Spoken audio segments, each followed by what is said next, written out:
Me, as always, will be the great Craig Bell. He is, at the moment, producing and waking up our feed. That's right. So I'm so happy you've joined us tonight. This is episode 129, and Craig will do the proper intro in a moment. But I thought I'd just say hello. What's up, gentlemen? Chadwick, welcome. Paul, how are you? Welcome. Hey, thank you. Glad to be here. Thrilled to have you both. I want to talk a bit about, of course, both of you as people and who you are. We'll probably get to certainly what you do with Tennis Ventures, maybe a bit on Gata tennis as well.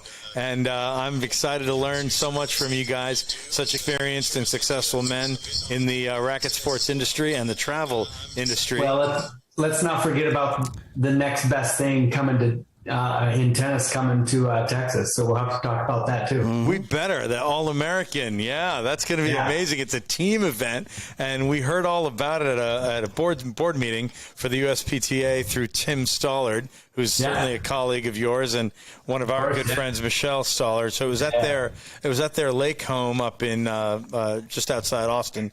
So we've heard all about it, and we're so pumped for it. Craig Bell, you look ready. We are ready. We are live. Actually, we got people watching. So here we go. We ready to roll it? We're ready. All right, James Scott Campbell, here we go.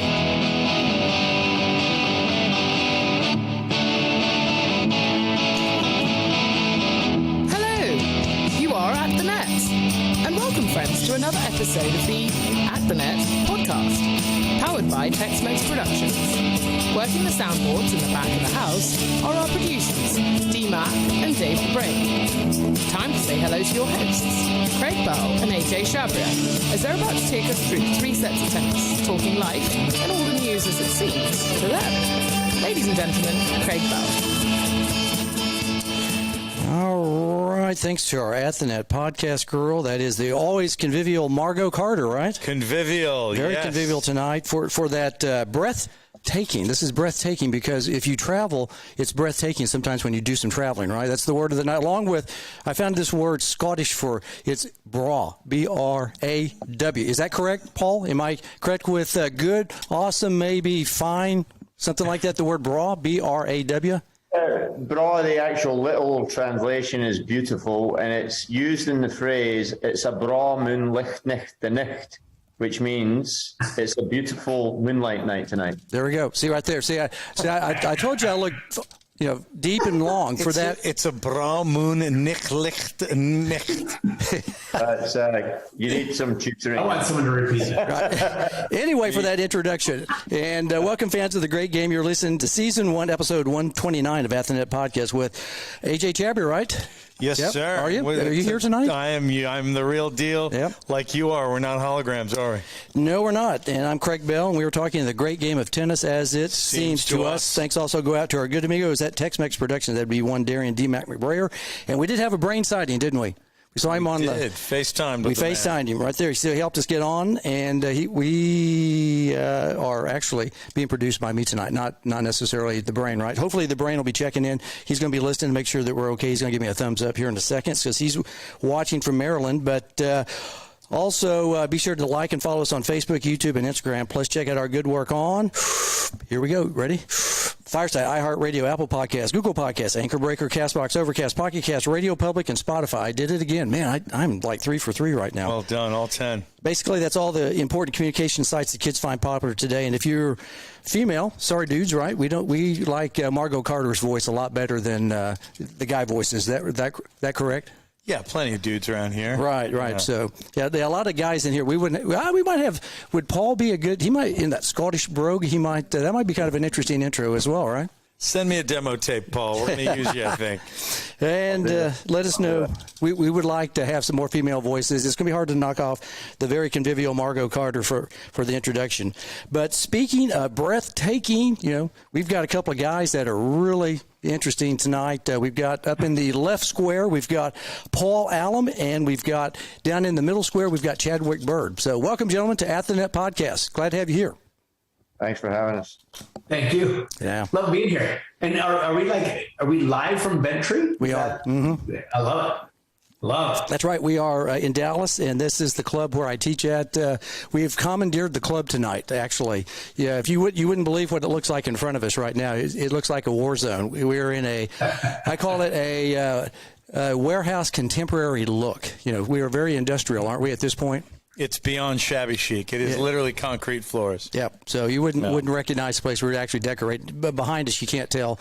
We are in our usual position with the tennis courts. That's court number 2 behind us and court number 1. And then we've commandeered the television. But, yes, we are. We are at Bent Tree Country Club in Dallas, Texas. So glad to have you guys here tonight. Thank you. Well, gents, let's get... Super excited to be here. Love to talk about tennis. And holy cow, I mean, what a week to talk about tennis, or just a week after the U.S. Open and everything that's going on there. That was tremendous, and the interest, the ratings, the attendance, everything's at all-time highs, and we could not be more proud to be in racket sports. I want to get in, speaking of tennis, let's get into how you guys got started in the great game of tennis, or racket sports in general, and we'll move into Gata tennis, All-American Team Challenge, and, of course, Tennis Ventures. Let's start with you, Chadwick. How'd you get started in the great game of tennis? My goodness. So great game of tennis. Actually, I grew up, I was a college athlete, but in a different sport. You may guess which sport that is from the little. I can see the helmets. It's clearly football of the American kind. That is football of the American kind. So I played for Boise State University. I had an opportunity. I was one of the unique guys on the team that studied accounting. Spent some time in Portland, Oregon. Had an opportunity to go over to Norway with my then fiance, and then became my wife, where she's from, and then had spent a number of years over there, and then she convinced me to take a job back in the United States, and she said, I agreed. And she said, and by the way, I'm going to start playing tennis, and I don't want to hear about how much tennis I'm playing. She said that. I'm like, okay, I guess. And then I went to her first out of town tournament. It was in Yakima, Washington. It was a great tournament called Fun in the Sun. And I'm sitting there watching her play, and I'm thinking, what am I doing? This is ridiculous. I should be playing this sport. Right. So just everybody was having so much fun. All the guys, all the girls, everybody was having a great time. I was having a great time, but I was watching. And I like to spectate, but if there's something I could be doing, I'm going to get in.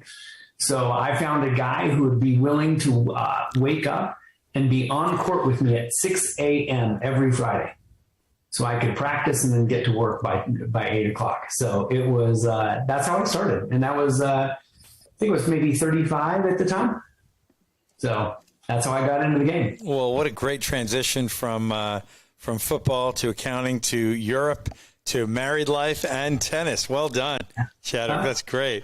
Let's switch over to Well, I was going to say he played at the wrong school though. We needed him at Weber. Oh, come on now. You didn't like the Smurf turf, the blue field? Oh no, man! I like the Smurf turf. We needed him at Weber because we weren't that good. They always kicked our butt back when Chadwick was playing. We I don't think we ever lost to Weber State. You probably didn't. Someone could probably fact check that, but I don't remember it at least. Well, let's move over to Paul Allam, who has a jersey of the other football variety. That is the World Football. That is a Rangers jersey. Tell us about you, Paul Allam, and how you got started in the great game of tennis. Grew up on the west coast of Scotland, where the weather is not that conducive for tennis. So grew up in a big family. Our family sports were football. You guys call it soccer. Yep. We'd play that. Rain or shine, we would play that. And when it got too rainy and too wet and too windy, we'd go into the garage and play ping pong. Oh. So I moved to London. I went to a private school in London, and one day football practice was rained out, and I had already decided I wanted to move into physical education. And my PE teacher said, "Let's go play some ping pong." Because every week he wanted to teach me a new sport. Yeah. And he was quite impressed with my ping pong skills. And he said, well, if you play ping pong that well, probably you got quite good spin control. You'd probably be pretty good at tennis. And he said, have you ever played tennis? And I said, well, when I was a kid, I used to hit against the wall for hours and hours just to pass the time. He goes, but okay, so let's do a lesson tomorrow. We go out, and within 10 minutes, he had me top spinning and slicing the ball. And he said, "This is your sport." Tremendous. So played in college, traveled over the Middle East, the U.S., went to grad school in North Carolina, and the tennis career just kind of happened. Paul, what a great background. Table tennis and football. You're on grass and you've got a paddle in your hand, and what a natural you are with the tennis. That worked out. How old were you when that PE teacher decided to put you in tennis? 16. You were just a kid. That's great. Yeah. Oh, it's tremendous. Well, cool origin stories on both guests tonight, CV. I'm pumped about that. Yep. Let's head into a brief description as we go into the second set of what your companies do. But before that, Craig Bell, tell us who these first and second sets are sponsored by. First set is sponsored by Circula Sports. That's the world's first app putting together sports and entertainment. So check out Circula app. And then also the second set, sponsored by our buddy Rich Nair from California, has Conga. That's the first green tennis network. So check out those two folks. It actually starts with C. Yeah. All the great names start with C. That would be Chadwick, Craig, Conga, and Circula. So just wanted to point that out. So. Oh, Paul Allam, I'm sorry about your A and your P, but those are great initials too, mate. Or maybe CB. See Chadwick Byrd, Craig Bell, CB. Love you too. Right. That's funny. So fellas, let's talk a little bit about, why don't we start with the logo that I see above your Glasgow Rangers. Tell us about Gotta Sports. I know that's spelled Gotta. Paul, tell us all about it. What is it? So global online tennis teaching access, Gotta, founded by Brett Hobden and Gordon Euling, basically has two components to the company. They have a tennis analytics component. Currently, we help top ATP players, including Novak. We've helped Grigor Dimitrov, Casper Ruud, Alex Molchan currently, and also looking to start working with some of the WTA players. But also, we have another part of the company, which is the e-learning platform, which is going to be designed for coaches and players through collegiate level, club level, and optimally trying to help players on court be more tactically aware, to make better choices of shot, and just be, a little bit more clarity in what they're trying to do tactically on the court. As a foundation, we have a language which is a very easy way for coaches and players to communicate with each other. And right now we're working exclusively with some of the top players on the tour, but in the next 3 to 6 months, we're going to be rolling out the e-learning platform. That's tremendous. And, you're gonna start hearing a lot about us in the next few months. Well, thanks for the sneak peek there, and we of course know Brett Hobden's name from here in Texas in his times that he's been here, and of course Gordon we know from New York, New Jersey. So you're in there with a good bunch. And speaking of a good bunch, you're in there with a great bunch down below. Chadwick, tell us all about Tennis Ventures and what you two do with it, current and future projects. All right. So Tennis Ventures, we are the only all-inclusive tennis playing trip to the international majors as well as other major tennis events. So we bring people to the Australian Open, French Open, Wimbledon. We now have a new program going to the Rafa Nadal Academy in Barcelona Open, as well as the Italian Open. We have a few new programs kind of in the works for 2024 as well. But so that's what we do. We not only are we taking people to the Grand Slams where there's other people that do tickets and hotels. We're so much more than that. When I say we're all inclusive, it's flights, breakfast, lunch, dinner, tips, transfers, playing tennis, all your cocktails, unique interactions with some of the best players in the world, and obviously fantastic restaurants, hotels, and of course the seats that we provide are pretty darn good too.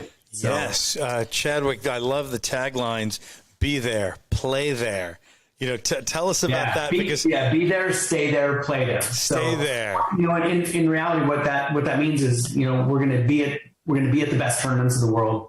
We're going to stay at some of the best places in the world. And for those people that say, well, the hotel is just a place to put your head down at night because you're out doing other things, I'm going to suggest you probably have the wrong hotel, and you need to experience the places that we go to. And then the last component of that is play there. And not only are we playing when we're down there, so we're the only ones in the world that focus on the playing while we're abroad. And not only are we playing, but we're playing at some of the most beautiful and unique and exclusive tennis clubs in the world. So playing at the Monte Carlo Country Club, Craig's joined us at the Terrible. 2017. That's right. Yep, 2017. 2017. So our Paris French Open trip starts in Monte Carlo, and we spend 3 days there playing on the most beautiful courts in the world, and then head up to Paris. In Australia, we played at a place called Kooyong, which is without a doubt the most exclusive and unique tennis club in all of Australia. So I think they have like an 11-year wait list to get in there, and then it takes another 4 years before you can play on the grass when we're there. And we've been able to do that. Before Flinders Park, I know the Australian Open was played at Kooyong, and many Davis Cup ties in my childhood and before. Yeah, for sure. Yeah, I think they had one probably just not so long ago. So, so that's, we love what we do. We love the people that we meet, and we love being just so unique in the world in what we do. It's been a lot of fun. Chadwick, well stated. Paul, as a tennis player for many decades, tell us your unique experience as a coach being at these events, and what makes the play side of it so different from any other trip experience. Well, I mean, Chadwick touched on it. The locations that we get to go to, it's a very special, privileged access and experience. So, I mean, Chadwick and Camilla through Tennis Ventures, they are creating a very unique and memorable experience for the people that go on these trips. It's really a bucket list trip for most of the people that go. And, what's interesting to me, because having had the opportunity to be involved in some of these trips for the last 10 years or so, is 14 trips Paul's been on. It's a few trips. But so how many repeat customers they get. I mean, they almost, like a lot of these guests almost want to collect the full collection of trips. So it's like, okay, we've done Australia, we've done France. Oh, what have we not done? Oh, we haven't done Wimbledon. Oh, you have a new one to Barcelona? Oh, we want to get on that. Oh, we want to go to Italy, Italian Open. Oh, yeah. They pride them, and then they bring all their friends. I mean, the last time I checked, I think Chadwick was sold out for the next year. So it's very, very special. And I mean, I've been lucky to meet some amazing people on these trips. They're all incredibly quality people. And yeah, I mean, the playing experience, the coaching they get, and then all just the nice touches. I think Chadwick and Camilla, they must stay up at night thinking of all these creative ways that they can exceed the expectations of their clients and just create something super memorable. Chadwick, give us an example of something creative that you and Camilla have worked up. So one of the things that we've done, it maybe not so creative, but just one of those things that you don't think about. When first time I went to Australia, I'm going over the Harbor Bridge, and I'm seeing all these beautiful yachts in the harbor, and I'm just thinking, holy cow, what we need to experience that. So one of our days is just filled with you step on board a super yacht in the Sydney Harbor, probably one of the nicest super yachts in all of Sydney. And we have it for the entire day and just go and experience this. There's no better place to experience the most beautiful harbor in the world than from the harbor itself. And so we do a lot of, unique things like that. From climbing the Harbor Bridge, private tours. Probably the most unique thing that we do is this year we had the opportunity to open up the Vatican. We got there at 6:30. It was just us. and we opened up the Vatican. And I probably should have shared a picture with that, and maybe I'll do that to the podcast later. Sure thing. But it was just us. And if for anybody who's been to the Vatican before, you've been like a sardine kind of going through things. And, when we got to use the keys and open up the Sistine Chapel, turn on the lights, in other words, I would just say it's probably heavenly. What an experience. It was unbelievable. It's funny, when you said open up the Vatican, I thought of it as close down a bar. Like, oh, they were the first ones there at 6 a.m. No, you literally opened the thing up and turned lights. It's amazing. It was just us. It was us and the security guards and a wonderful guide that we had that just kind of spoke about all the unique things that we were seeing. Yes, it's an early morning call, but oh my goodness, I think everybody...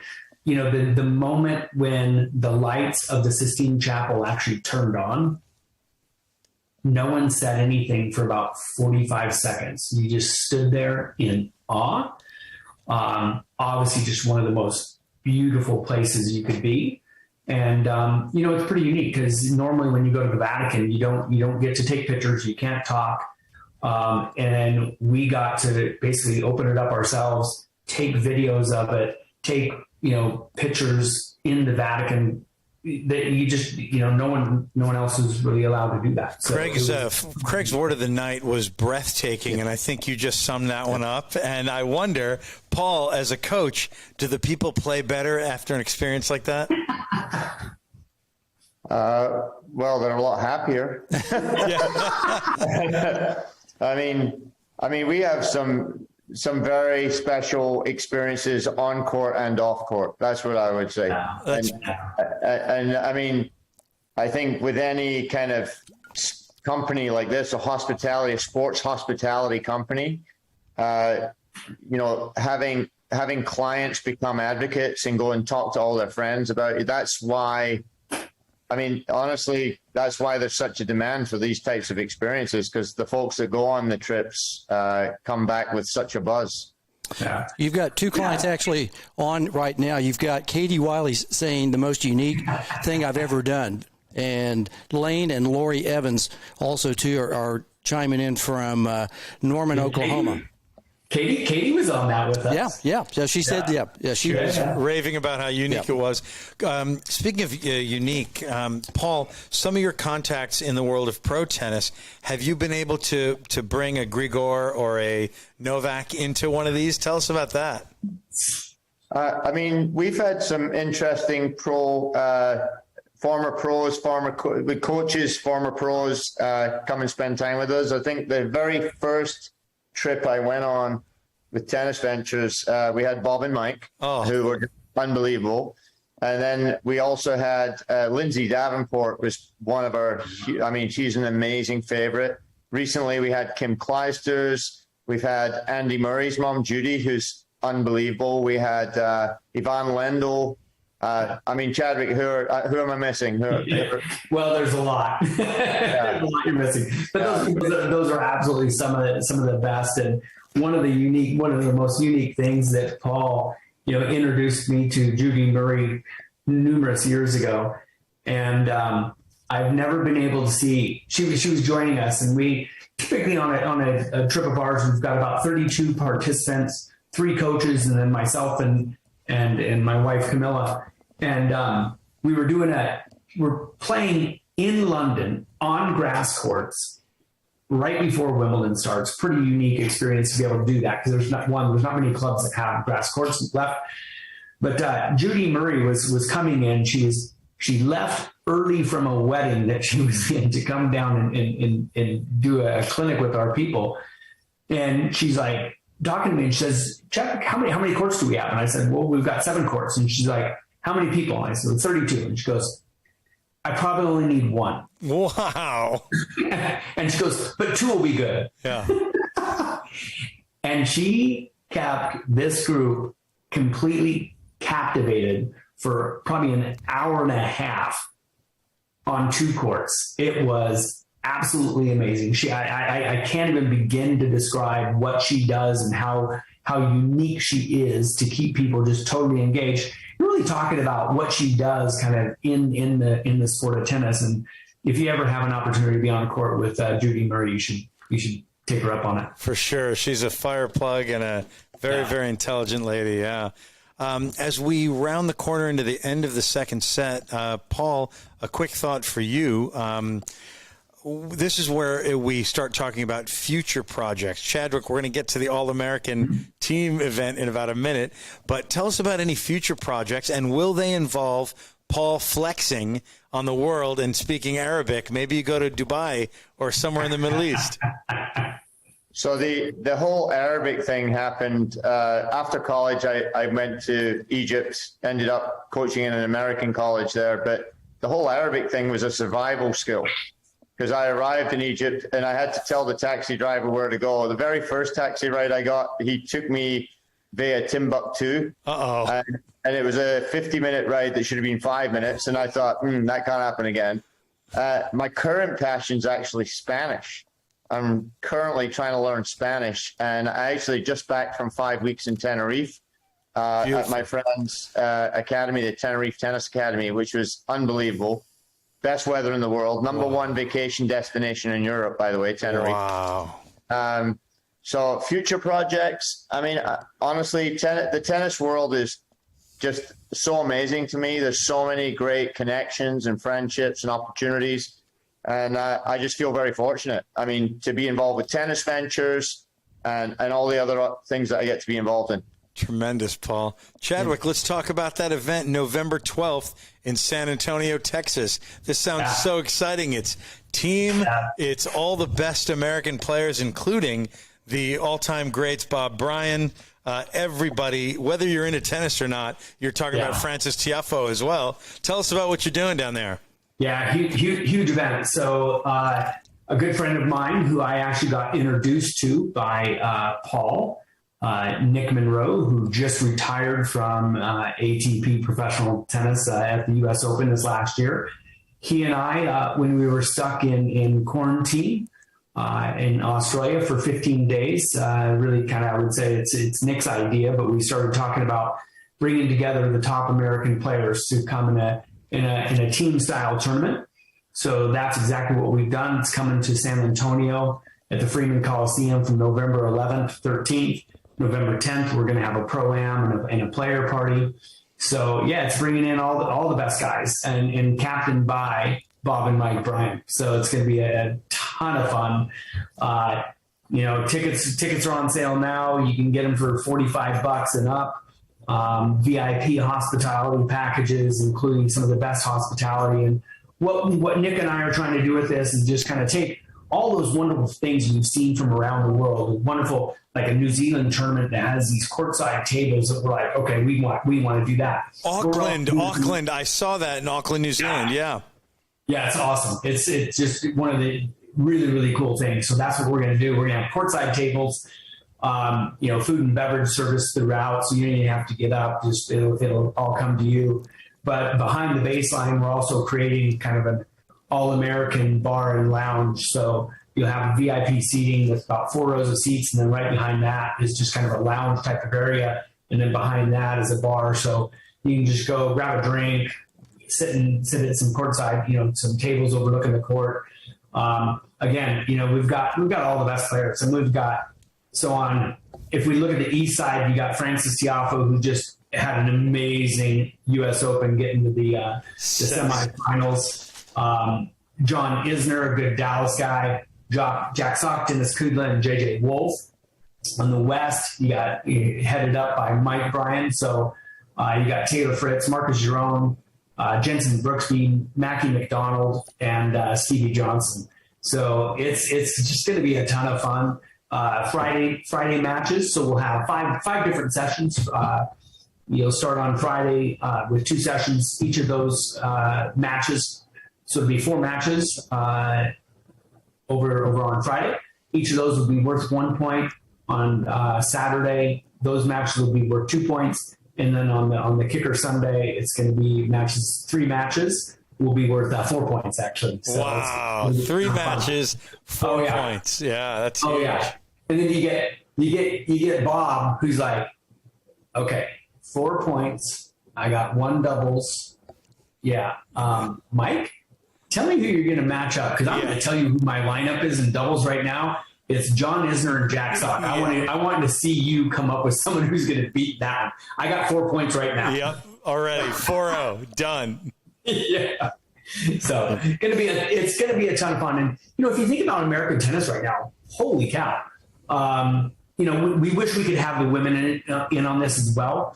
Unfortunately, just trying to find one weekend that we can actually host this thing with the ATP calendar and the WTA just didn't work out. We're not going to give up on it. We'd love to include the women on this, but this year, it's going to start over Veterans Day, and it's going to be a ton of fun. Tremendous. Any other future projects for both your companies, Gata and Tennis Ventures? Paul? Yeah, I mean, we are obviously continuing to grow in the tennis analytics space, and our near future will be launching the e-learning platform, as I mentioned, which is for the coaches and players, so that we can basically democratize tennis learning and make it available to not only players here in the US, but just globally, and a lot of times in places where players and coaches would not necessarily have access or have the financial means to actually access that level of coaching. And it's very unique. It's very, it can be very learner based, i.e. there's going to be a search engine to look for tactical and technical information, which is going to be very powerful and very easy to access. So we're really excited and very proud of what we're trying to do. And the next year is going to be a pretty exciting year for us. Well done, fellas. I'm excited about your future. Racket sports in general, it's a brave new world, and I'm really pumped about what you're both doing in our industry.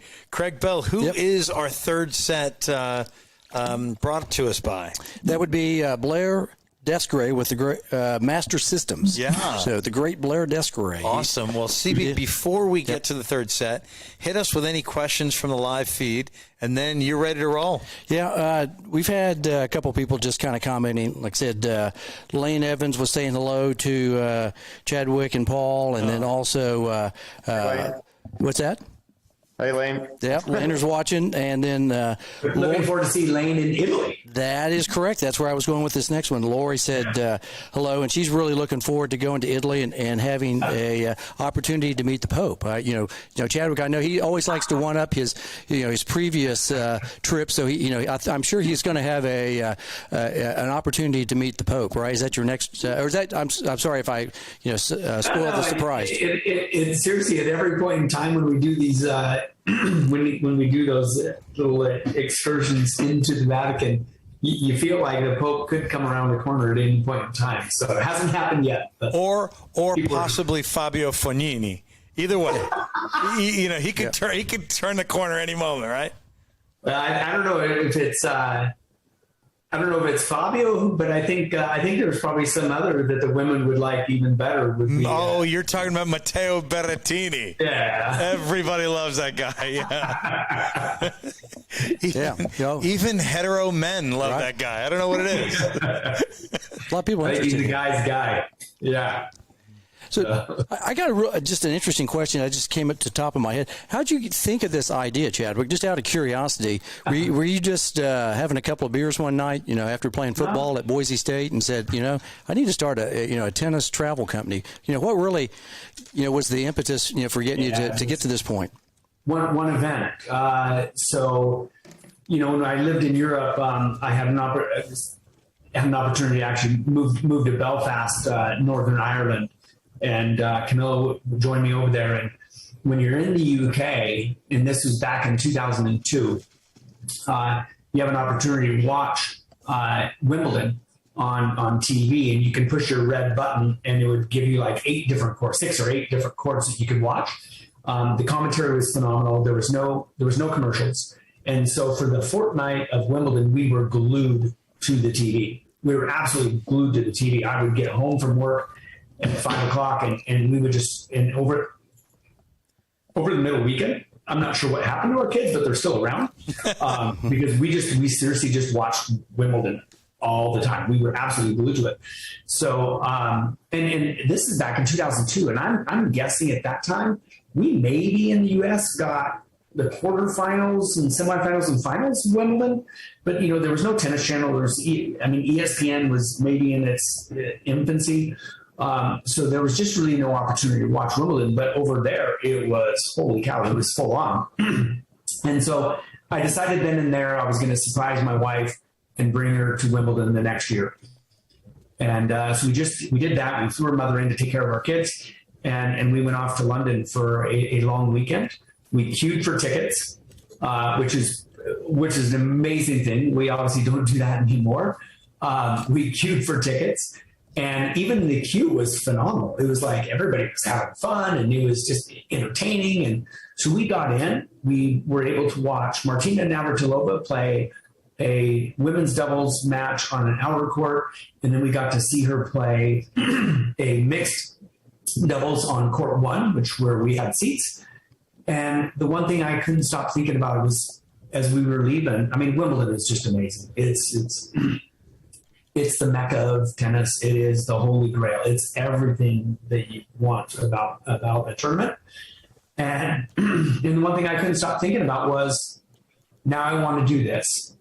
And now I want to go play tennis. Yeah. And not only do I want to play tennis, I want to play tennis on grass. And here we are. We had no abilities. Camille and I think owned rackets at that time, but we just went around and hit and, didn't really take it seriously. And so that thought kind of stuck in my mind for a number of years. And then I was recruited back to the United States to actually go work for a travel company. And so I did that for 5 years, and then pitched this idea of doing these all-inclusive tennis vacations with them. They said no, and off I went. I'm with you. I love when your boss says no, because it gives you the freedom to do it. I'm so impressed you had the huevos to go for it. I'm glad you did, man. I threw a little Spanish in there for Paul. Yeah.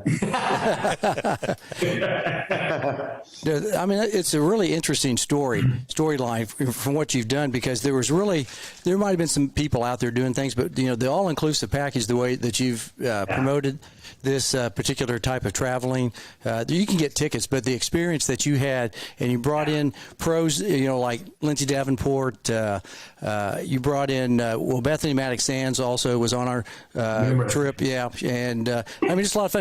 How big is your Rolodex? Do you still have a Rolodex, or are you just, do you know everybody? You could be like a sports agent. I used to say, to Dick Gould, who's traveled with us 3 times. And that guy sends out a message about going on a trip, and we would sell out a trip.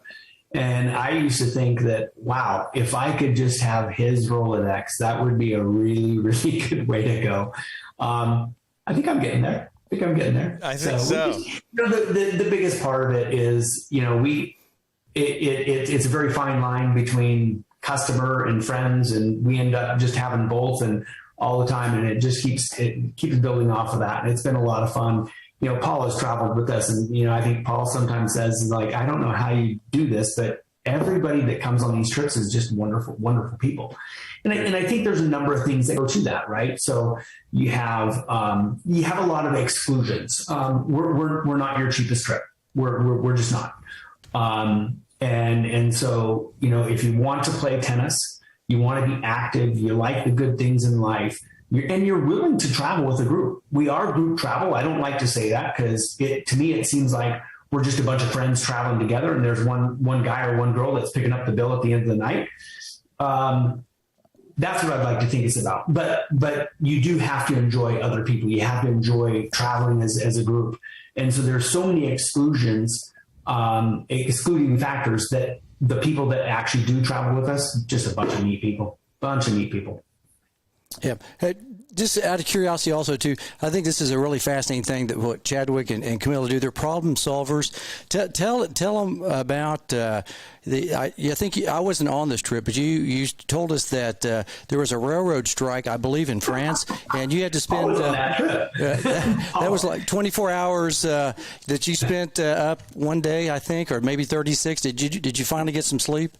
Yeah, probably, it wasn't even that much. It was we were, it was the year, I can't remember what year this was, maybe 17, 16, something like that. But we were in Paris.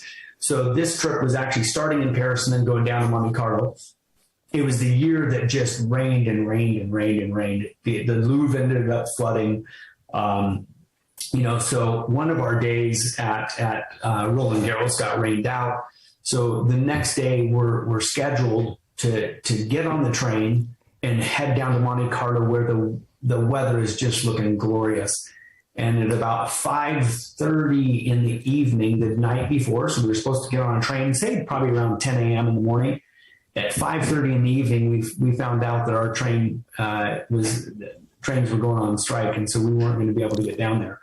So not only did we not have a hotel the next night, but we had no way of getting down to Monte Carlo, and everybody's just still looking to get down there. But Paul started calling our bus companies. Camilla goes down to the train. I'm on the phone with the airlines, and was able to secure at the last minute 38 seats on a direct flight from Paris to Nice, and we ended up getting down to Nice earlier than we were expecting. The weather was beautiful, and we since then have never taken the train from Monte Carlo to Paris, or Paris to Monte Carlo. What a great bit of problem solving, like you said. Oh yeah, no, I'd heard that story. It goes more into that. It goes further into, but I don't want to spend too much on it. But so this is what you're paying for a premium price. It's a like I said, it's not the cheapest trip out there, but this is what this guy does to problem solve, like what you were saying, in order to make sure that the people on the trip, I wouldn't say guests, they're friends, basically they're friends of yours now. I'm sure a lot of people are return 2, 3, 5, 10 times. I don't know how many times that you've had people go with you. We have one lady who's traveled with us 11 times. 11. So, wow. Yeah, 11 times. And so Joan O'Byrne from Rochester, New York, she is phenomenal. Absolutely phenomenal lady. Great lady. So, yeah. No, but it's those things that that you want to do, and even though that was an expensive solution for us to do, was the right solution, and we're not going to hit someone up for an extra $150, $200, but if you multiply that by 38 times, it's it's an expensive solution, but it was the right solution, and we just wanted to get it done. So it was fun. It was we I guess we probably should have started writing a book. Maybe we should have taken some notes about all the stuff we've been through. Paul's been on us with so many different things. So it's been a lot of fun. It's been a lot of fun. I've got 2 more questions, and then we'll get into the third set that we're supposed to be in. So I just had these questions that come to mind. I thought we were already in the third set. Well, we kind of are, but not really yet, because that's where we get to really know a little bit more about you guys. But tickets, how do you come up with tickets? I mean, I would think that would be a really logistical issue sometimes, because how far in advance do you all have to come up with tickets? How's that process work? Yeah, so it varies depending on the tournament. Australian Open, we pay a nice licensing fee to be involved. So that they've actually just redone how the Australian Open works, and we've been one of, I think, 13 overseas tours operators around the world that can actually market and promote the Australian Open. So we're pretty happy about that.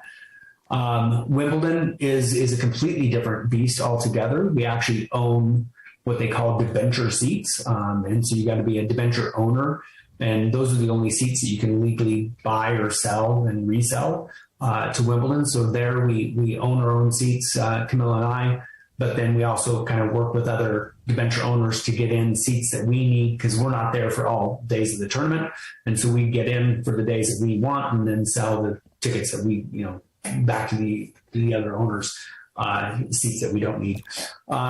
We started a new venture with Barcelona Open, and I tell you what, that the people that run the Barcelona Open are spot on. They're just amazing people. If you're looking about something new that we're going to do, they also own a tournament down in Argentina that I think is going to be on the books for us in 2024. And so it's really working with the tournaments directly. And yeah, Craig, we're committing sometimes well over, I mean, in cases of Wimbledon, we're committing 5 years in advance. 5. Wow. For tickets. And it, so it just kind of depends on each of the different tournaments, and also where you want your tickets. And, for Australia, we're very concerned about always, day matches or day sessions that were there. We're always in the shade. Night sessions, we're going to just get closest to the court as we can. So again, very dependent on each of the tournaments. So one other question. We went through the COVID, I hate to say that word, the last couple of years. What kind of issues, you can't Zoom these trips, and did that cause a little few sleepless nights the last year and a half, maybe 2 years? Not only a few sleepless nights, a lot of sleepless nights. In essence, COVID was a 2-year break from traveling for us. Thankfully, we just had a lot of, we just have such great customers and clients that, really stuck around with us. It was a pretty unique situation the first year, especially when you had Roland Garros never issued a refund for tickets. Hotels never issued refunds for all the payments that we had paid them. So everything just got pushed forward. I guess that was good enough for us. At the time, we really didn't know, and at the time things were rolling out. Italian Open was our first up, and that was really the hot spot when it began. And so we just, we basically tried to do everything in advance of the tournaments canceling, and just really kind of pushing things forward and making sure people were taken care of. It was an unfortunate circumstance for so many people, and so what we had to deal with, I guess, wasn't really all that bad, but it was just so good this year to get back to traveling, and just felt so right, felt so good. So we had a lot of pent up demand, probably our busiest summer we've ever had. For sure. Yeah, that's what I was wondering, if people were at a point where there's like, oh my gosh, we're glad whatever this COVID situation might be over.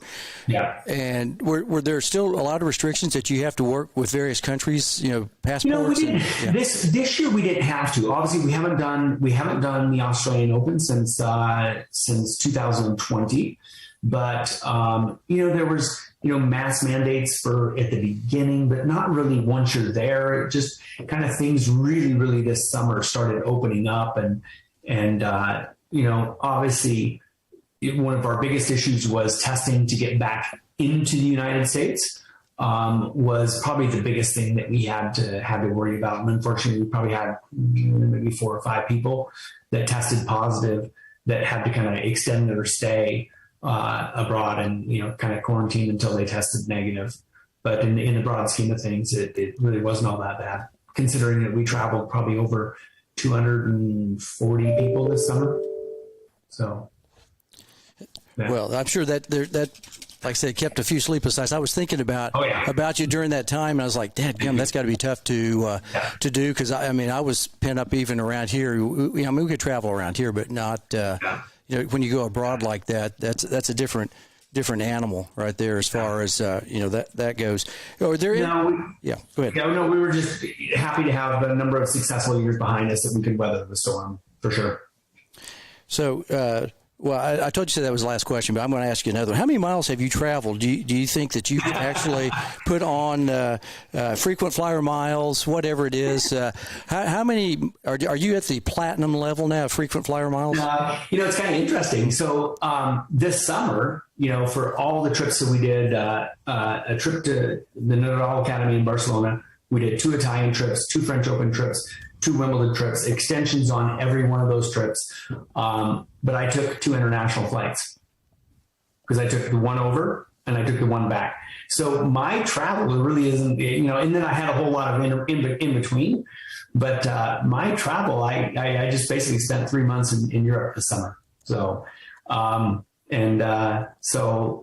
yeah, I actually don't take the long haul trips back and forth. I try to minimize those as much as possible. And yeah. So it's not as much as you'd think. However, my hotel nights are pretty impressive. Pretty good. Yeah, I would imagine. Lane Evans has a question. He goes, do you try and coordinate with conferences for tennis professionals? Do you have anything coming up, USPTA, PTR? We do. We have a nice trip with the USPTA headed to the Italian Open. That's where Lori and Lane are heading with us. So we're excited about that. I think the USPTA conference is coming up. Is that not? It's going on right now. Yep. This week. Yeah.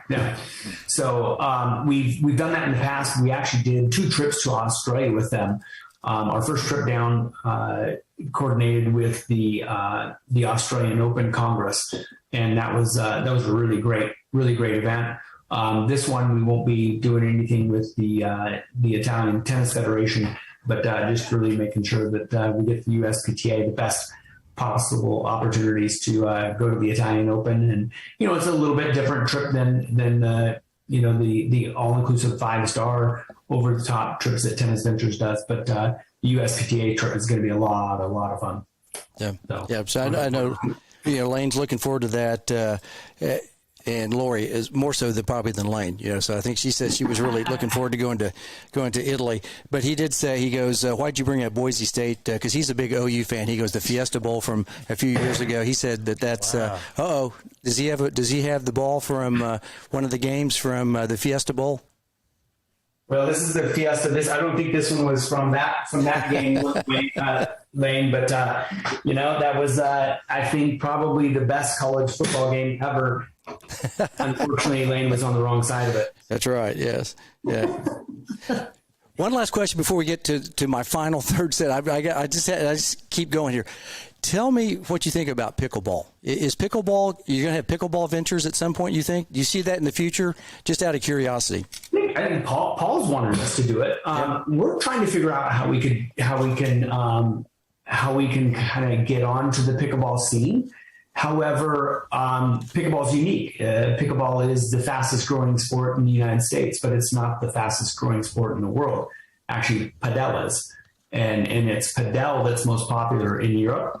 We're really not big into the domestic programs other than the All-American Cup. And so, yeah, we like what we're doing. We're a niche opportunity. We're a niche operator. We want to stay focused on, I guess I just want to focus on what we're doing on that side. Paul, you can kind of talk about it. And Judy Murray, I know you've had conversations with her about growing the game of pickleball abroad. Well, I mean, obviously, without getting into too much detail on pickleball, the nice thing about it is it's an easy game to learn, and probably takes longer to master it, but definitely an easy game to learn. So the participation is pretty easy. So it can be a fun experience to expose our clients to. And, there's definitely some crossover between tennis and pickleball. Probably a little bit of ping pong in there, a little bit of badminton, but generally speaking, I mean, it's kind of a fun group, family, friends activity. So, I mean, I think if there's a way to weave it into our program and just create another kind of fun, special experience, I see that there could be a place for it. Personally, I'm a massive paddle fan. I love, in Europe, they call it paddle, by the way. In America, they call it padel. Padel, yeah. I just came back from 5 weeks in Spain and got to play a lot, and it is a very, very cool game if you've never played it. But yeah, I mean, honestly, anytime you're with a group of friends hitting the ball over a net, in my mind, that's an opportunity to have some fun. Yeah. So we say it wrong, so it's paddle, right? Just like a. Well, I don't know about wrong. I think because in the U.S. isn't there paddle tennis as well, and that's so it's to avoid the confusion. I think in the U.S. Yeah, and I'm not sure every country has it. Right. Padel and paddle, and I think it kind of depends on the country. Yeah. So. Do you see any other sports opportunities? Do you all do golf ventures? Just out of curiosity, because I mean, golf's a pretty interesting sport. Yeah, so we have done golf in the past. We have done golf in the past. But I had someone working on that side. We actually took the Stanford men's golf team over to Scotland for was that probably eight days. Set up 4 international competitions with them. That was a number of years ago. We have done stuff to the Masters, the British Open. Paul's actually helped us out on that as well. But we don't any longer. Again, I just think the next best opportunity for Tennis Ventures and Camille and I and what we're doing is always around the game of tennis. And so we just love it. And, we continue, I would say that now that both of our children are out of the home, so we're empty nesters and we don't have to worry about getting home to be with them. You're going to see us start to expand the number of tournaments that we do, and we'd rather do that. Again, we're never going to get too far away. We don't want to expand. I was a CFO of a publicly traded travel company before, and I just don't want to get back into that whole thing about making sure I have to grow by 10% or 15% the next year. No, that's not what we do. We have a great living. We love what we do. We want to be around good people. We want to do stuff. If we want to do stuff, we want to do. And I guarantee every trip you go on with us is something that Camille and I have personally dedicated our time to. It's something we personally want to do. We set up trips that we want to do. Like, well, that'd be cool. Let's do that. And so that's what we do. Chadwick, I've got to just chip in here. And I have to say that apart from all the other really cool places we go, the places we play, the people we meet, the one thing that always impressed me so much on these trips was how much research these guys do into the hotels, the restaurants, the menus in the restaurants, the type of wine. I mean, I've never had a bad glass of wine, and I've never had a bad meal on any of these trips because these guys do their homework. That's a Camilla thing. I should probably go there. It is unbelievable. I mean, it's unbelievable. No stone unturned, basically, right? No. It's been a lot of fun. All right. Well, let's get finally to the third set. The questions, like I said, these came up in my mind while AJ was talking to you all. But this is my set, and like I said, sponsored by Master Systems. Those who need in the Dallas area, maybe North Texas area, Blair Descaret is the man. He did the course right behind us. They've been there 9 years. And they look good. Just like day one. So Blair does a fantastic job with anything that has to do with courts, building courts, refurbishing courts, repainting courts, nets, anything, accessories. Check out our buddy Master Systems with the great Blair Descaret. Also, before we start the third set, Paul, tell us how we can get in touch with you. Tell our listeners, viewers, how they can get in touch with you just real quick. Easiest thing would probably be to send me an email. You can send me an email, paul@gottatennis.com. That's GOTTA tennis.com. That's not DDA, GODDA, gotta? No? Okay. I thought might be T instead of D, right? And Chadwick, how do we get in touch with you? If anybody wants to go on some great trips, how do they get in touch with you? Yeah, tennisventures.net. If you hit on anything there, if you call a number there, if you send an email from there, it's going to come to me. So just anything on tennisventures.net or allamericantenniscup.com. So is the other way to get us. So you'll have my cell phone there. You'll have my email. Nick Monroe, his email and cell phone there, and Tim Stollard, who's involved with us, and Reed Ryan as well. So we've got a lot of good people around this All-American Tennis Cup, so we're excited about it. We know Reed Ryan also, son of Nolan Ryan, the great pitcher. Really? There's a guy named Nolan Ryan? Really? Yeah. Nolan Ryan. Who's that guy? Yeah, that's right. Yeah. Who's that guy? But he's a pretty good pitcher back in the day. So we like baseball just as much as tennis and all sorts. We like all sorts of ball sports. But all right, so here we go. Paul Allam, we'll start off with you since you're up on the top left there. First band you saw in concert? David Bowie, Milton Keynes Bowl, 1981. David Bowie. Now, where's the place, the venue again? Milton Keynes Bowl. It's in the Midlands of England, and Okay. it was when he brought out the album Let's Dance. Ah, interesting. I was going to guess station to station, but this was a bit later. This was early 80s, 81. This was this tour was called Ziggy Stardust and the Spiders. Do you know those Serious, people? it was called the Serious Moonlight Tour. Serious Moonlight, the Spiders from Mars is the lyrical reference we're talking about. You know that? And Milton Keynes, Keynesian economics. That was the Keynes. Keynes. Keynes. Milton Keynes Bowl is very famous in the UK. Is it named after Milton Keynes, the economist? I have no idea. I may look that up. I believe he is from the Midlands as well.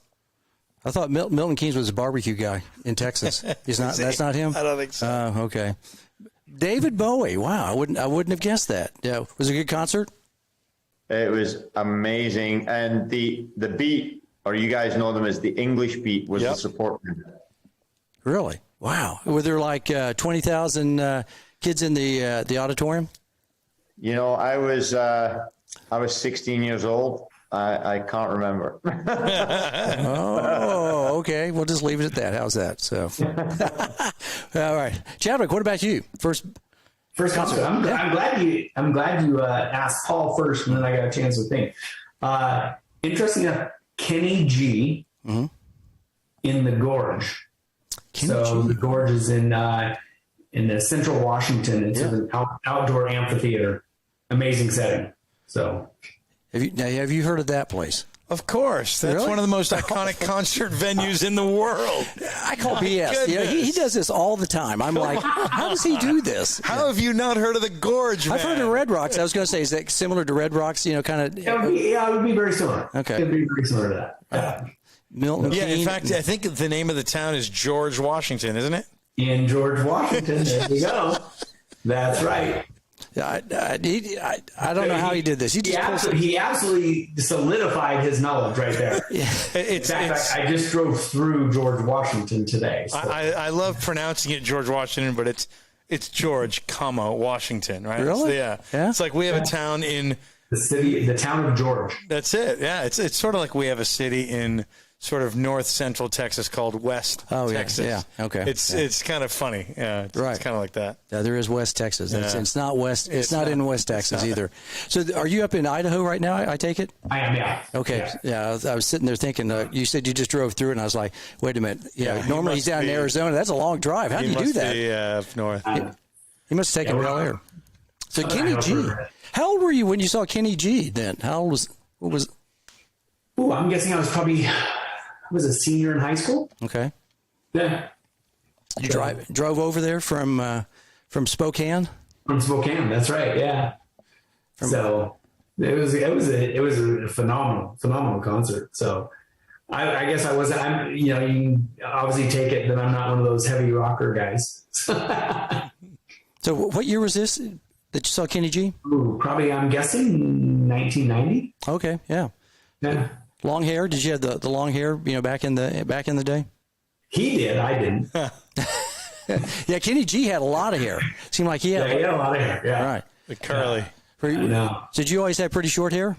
I was always pretty much. I think this hairstyle is what I've had for my entire life.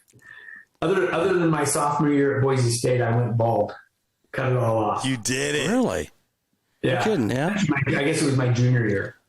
So was that something the team did? Everybody, solidarity? No, that was just me. I just kind of going through 2-a-days and figured I'd just cut it off and be, kind of keep it simple. Yeah. So what kind of music do you all like? Paul, what kind of music do you listen to? Do you still listen to David Bowie a lot? Is that what is on your playlist or?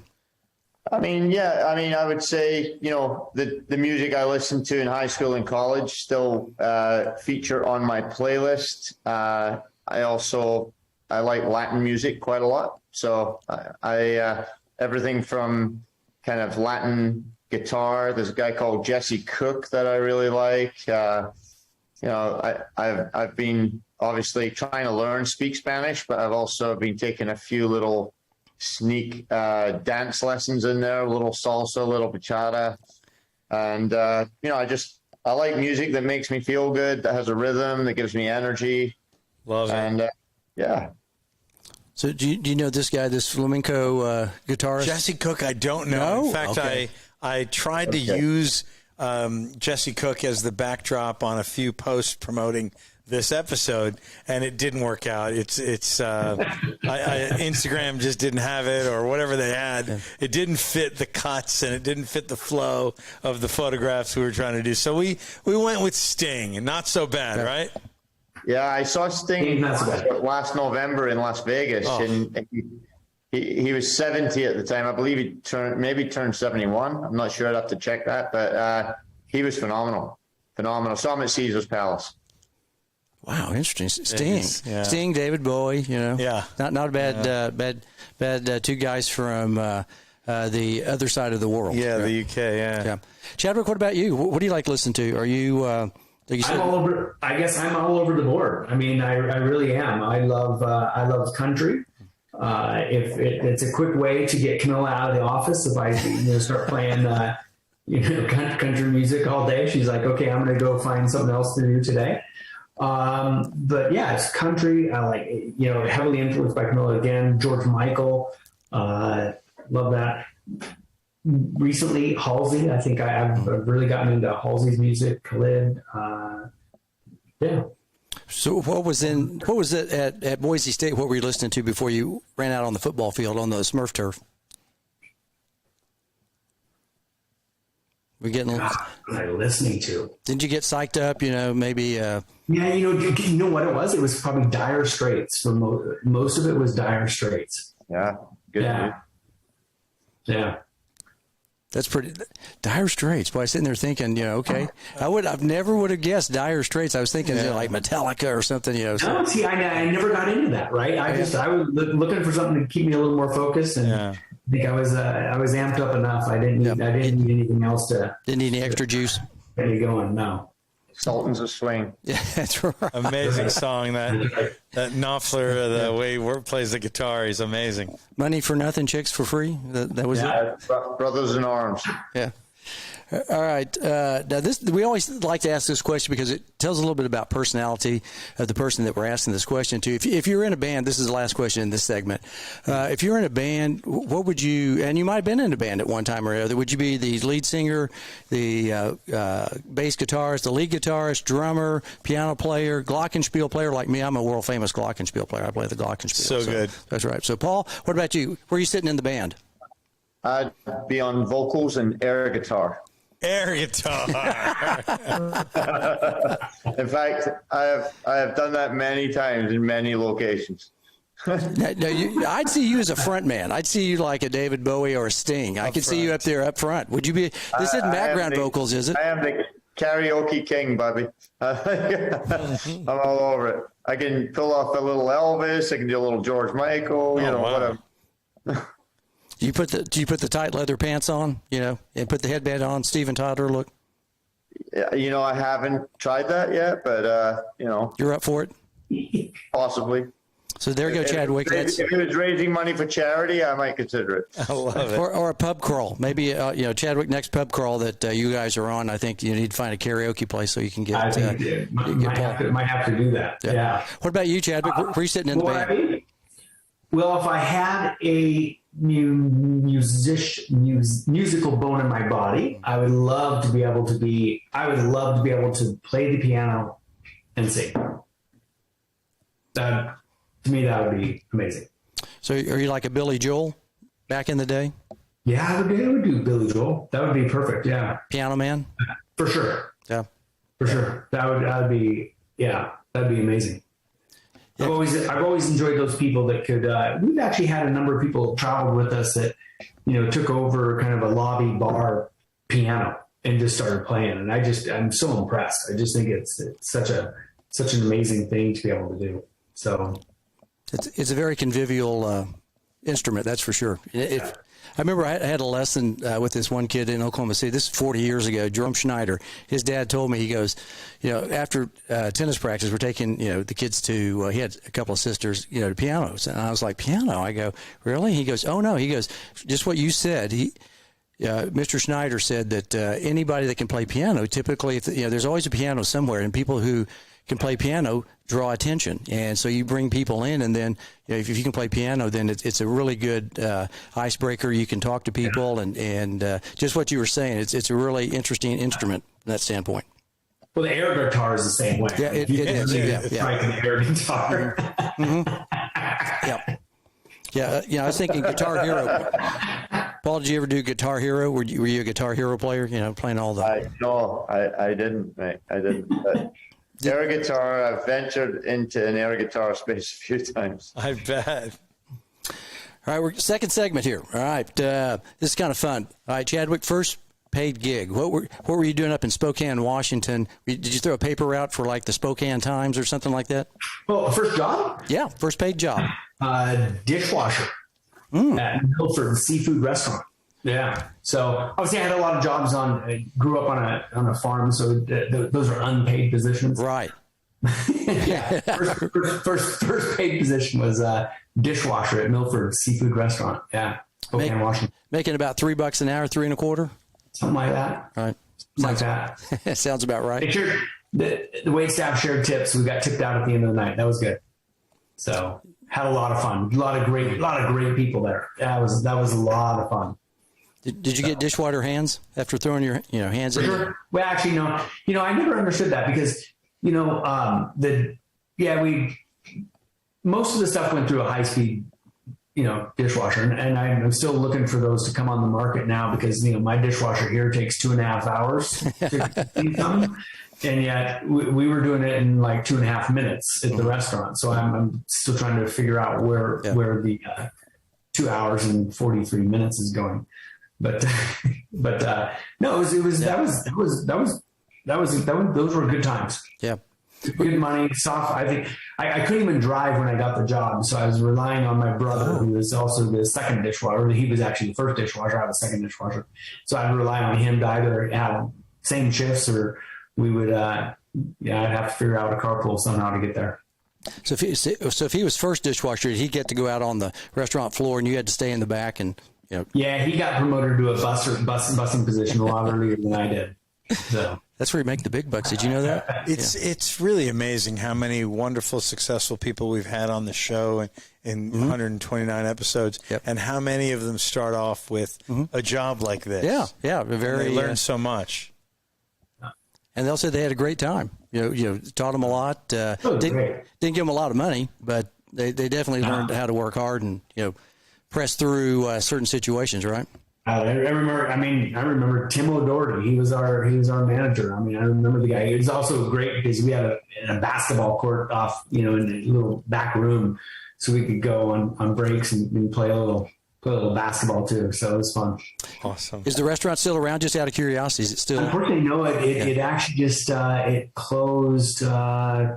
I don't know if it closed during COVID or just prior. Oh, it lasted that long. Wow, that was a long run then. Yeah. No, it was one of the best seafood restaurants in Spokane, for sure. What about you, Paul? What was your first paid opportunity over in Scotland? Actually, I was in London, moved down to London for high school, and got a job in a Pizza Hut. Pizza Hut? And it was when Pizza Hut had just come out in the UK. I think it was the third Pizza Hut in London. It was in a place called Edgware in the north of London. And I was 16, so I wasn't quite old enough to serve alcohol or do tables. So I got a job in the kitchen, making the pizza bases, minestrone soup, cutting the bread for the garlic bread, all that good stuff. And, I got to eat as much pizza as I wanted. And, it was great fun. It was a lot of fun. Just, kind of mucking around, trying to develop some culinary skills, which did not stick. So, but it was a lot of fun. And then finally, when I was 18 years old, I actually got to go out and and serve pizza. And my very first customer, my thin crust pizza slid off the pan right into her lap. I'm just not cut out for this. I'm happy they didn't have cell phones back then. Somebody would have made you a meme. True story. First customer. So did she forgive you, or did she kind of look at you like, hey, oh boy, what's wrong with you? Something along those lines, yeah. Some choice words. I'm sure. What do you all like to watch? Movies, television, Netflix. What are you into, Chadwick? What do you like to watch if you do have time? Sports. Sports, yeah. I think, sports. I watch all kinds of sports. I know my wife is watching the Bears and the Packers right now. I'll probably get onto that afterwards, but no, I like anything sports. We watch movies are for us or on the planes. I used to. That's where I see most of my movies is on the planes. Obviously during COVID, we were all over Netflix and Amazon. But sports is what we watch. Any sports? Do you watch hurling from Ireland, or is it more like the traditional? So we actually, obviously it goes depending on the season. If there's a tennis tournament on, it's on our TV. So we got a nice little setup here in our office that we make sure that we are able to see anything. I got another TV on the outside of on my porch that we watch tennis from. Actually, I'm throwing a party this weekend called College Game Day. So we'll start at 7 a.m. and go until the last whistle.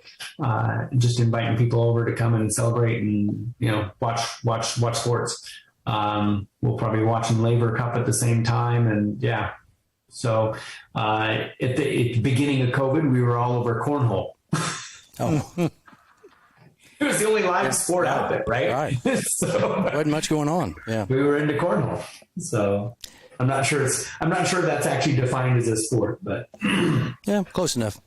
Yeah, I was thinking about this, season ticket holder to the Broncos. Actually, I'm not. Not? Oh, come on. Just don't get down there enough. We'll be going in 2 weeks. But yeah, I mean, we travel so much. We usually try and hit a home game and maybe one road game.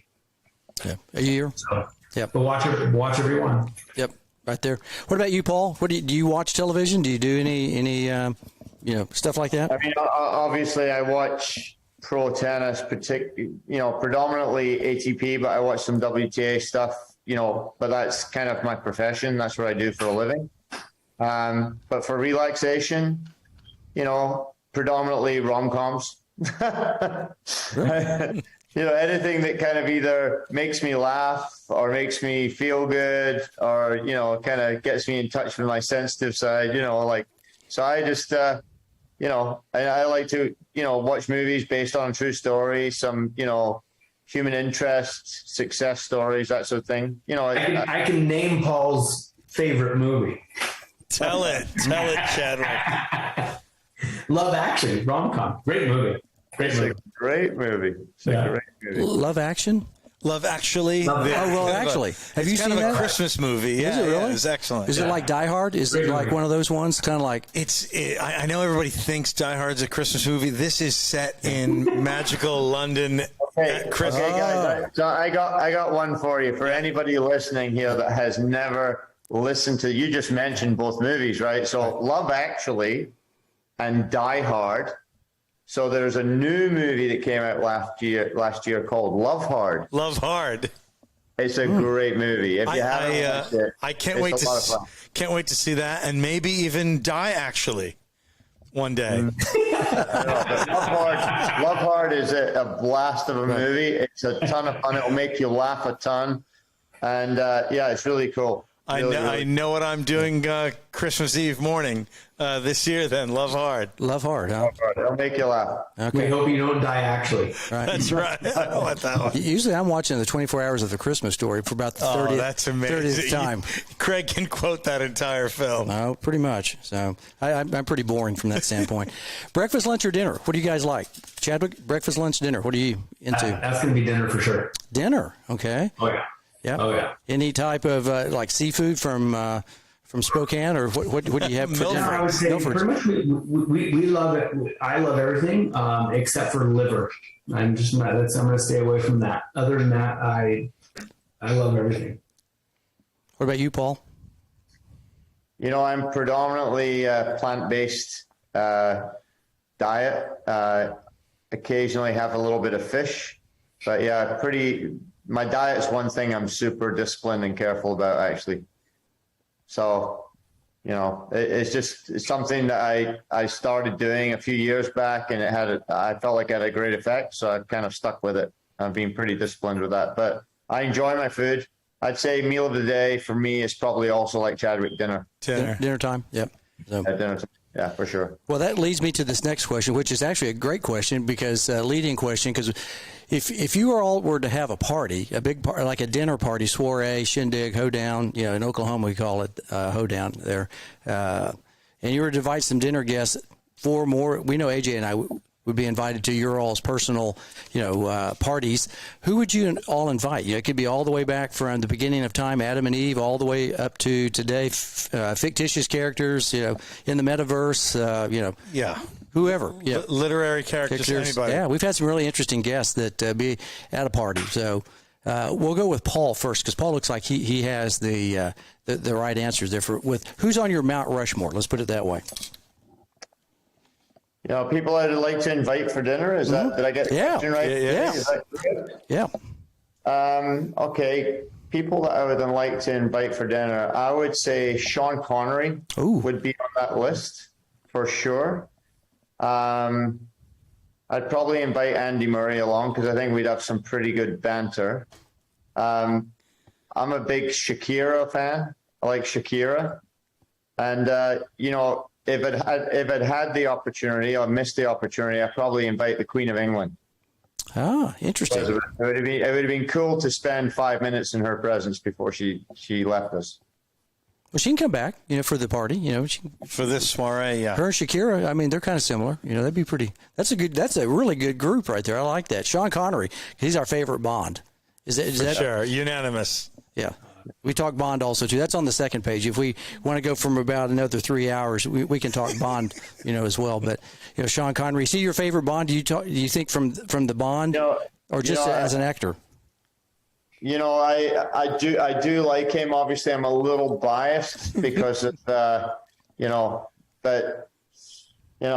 think Sean Connery is just a very great all-around actor in person, in my opinion. Yeah, I think so. He had that great dialogue, Oh, what a voice! What a man! A big presence. And I actually saw him on the set of The Rock when I was living in San Francisco. And just what a presence. Amazing guy. Was that the police show? Was that about No, The Rock was about Alcatraz. Alcatraz. Oh, The Rock. It was about the number one tennis player in the world, Carlos No, it was about the bloody prison across the water. And Sean, he brought that James Bond energy to that movie. To the movie, yep. So what about you, Chadwick? Who are your guests that you would like to invite besides Paul, AJ, and I? We know we're all showing up. It's kind of interesting. We've done a lot of things with a lot of interesting and famous tennis people.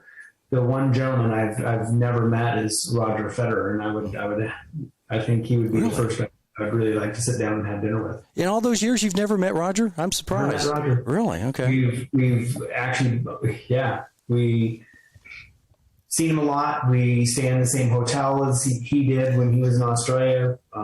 We've seen him a lot, but never. Again, it's a private space, and just haven't had the opportunity. So that'd be my number one. So, Couple more? Anybody else that besides the king? then I'd probably go a little more political, and I'd be Ronald Reagan and Winston Churchill. So it would be where I'd go with that one. That'd be interesting. You'd have Ronnie Reagan, The and two of them, well, and especially the two of them together. I think Yes. would be pretty unique. I wonder if they ever met each other, because I'm trying to think, because would they have crossed paths? Ronnie would have been young, still acting. Right. That's what I was thinking. If they would ever, Yeah, he's probably still acting at that point. Yeah, or just riding a horse, not even acting yet. You know who another one? I don't know why I keep going back to the UK here, but Margaret Thatcher too would have been. I think she would have been just phenomenal to speak with. I think the Iron Lady. She was. She and Reagan, cohorts for a long time, and I bet they'd have some stories at this party. I am going. Yeah. Right. We're there. Craig always asks a follow-up question about this amazing dinner. What are they going to serve? Yeah. What are we serving? What's for dinner? At Chadwick? What are we serving? Up here in Idaho, it depends on where we're at. If it's Idaho, I'm probably doing something on the Traeger. We love our Traeger. Paul comes up, but he's on a plant-based diet, so he doesn't get to enjoy any of the fruits of our labor on the Traeger. Good smells. But, we do a combination with my wonderful wife Camille. We do a pulled pork enchilada. Wow! Ooh, there we go. Kind of almost a 2-day process to get that. If I may suggest, you can smoke beets and carrots. Am I right, Paul? Yeah, I believe so. Root vegetables are tremendous in the smoker, in the Traeger. Yeah. My good friend Nick Monroe is actually coming up on Wednesday. We've got a whole week of work coming, and that's the first thing that he wants is the smoked pulled pork enchiladas. Tremendous. He's coming up for game day, right? He's coming up for. He's coming up for work, and then he's going to be a part of game day too. Paul, I'm sure your servings will be plant-based. I think at some point we got to go haggis-based if you've got Sean Connery and Andrew Murray at this one. I'm not sure if they're doing a plant-based haggis yet. But I'm sure if they haven't yet, they probably will be soon. It's called Beyond. Incredible haggis. It's called Beyond Bloody Haggis, Paul. Look into it, mate. Yeah, Beyond Bloody Haggis. Yeah, that sounds quite good, actually. I love Mediterranean food. So if I had to choose a particular cuisine that I had to have or I could have for the rest of my life, it'd probably be, either Greek or, I lived in Egypt for a while. The Mediterranean cuisine for me is very nice. The best, yeah. Yeah, no, I've never had that, so I'm looking forward to having some haggis. That's right. Is it good? I remember it was pretty tasty when I ate it, but it's been about 10 years since I had it. But yeah, it's good, very good. Did your mom make haggis? She did not. She did not.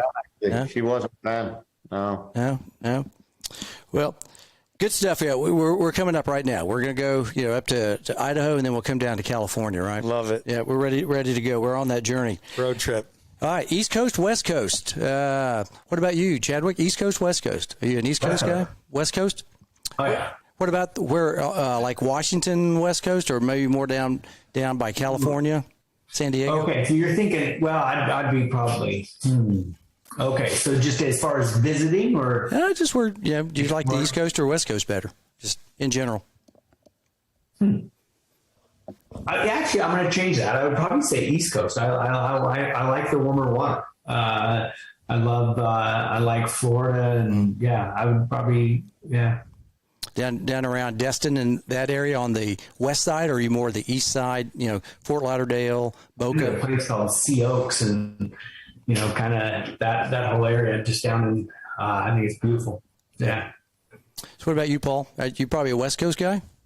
Actually, so when I first came to the U.S., I had the privilege and opportunity to attend a great school in Chapel Hill, North Carolina. And that has always been my favorite place in the United States because just such a warm culture, fairly liberal culture. So it's a fairly balanced international community there. And It's beautiful, and they have all 4 seasons. And yeah, the culture, the music, the food, everything there is just to die for. And it's where Nick Monroe played tennis. He played number 1 for us, in fact. Thank you very much. Yes, he did. Their barbecue's not good, though. I have to admit. Yeah, we have better barbecue. So Texas. There's that nice rivalry between Carolina. We weren't given the choice of the Texas coast. right, The South Coast. the South Coast down by Padre, way down there, way down south, right there. It's either east or west. That's right. Well, now let me. I was just thinking about this also too. So East Coast, West Coast of Scotland. That's a great question too. I know. So I'm not just another pretty face. Climate-wise, I would say West Coast because they get the Gulf Stream. Right. I would say in terms of scenery and history, and I would go with East Coast actually. So, everywhere from Edinburgh, the Lothians, all the way up the East Coast, up through Inverness. Just unbelievable scenery and so many beautiful historical settlements, buildings. If you've ever watched Outlander, like most of it was filmed in that area. I think, Chadwick, we need to go to the Scottish Open. We need to have a tennis venture to the Scottish Open so he can be Paul can be our tour guide. How about that? Chadwick was actually a special guest at Andy Murray's hotel recently. Oh, really? All right. Yeah. Tell us about that, Chadwick. We did. Tell about the snooker game. I was going to bring that up.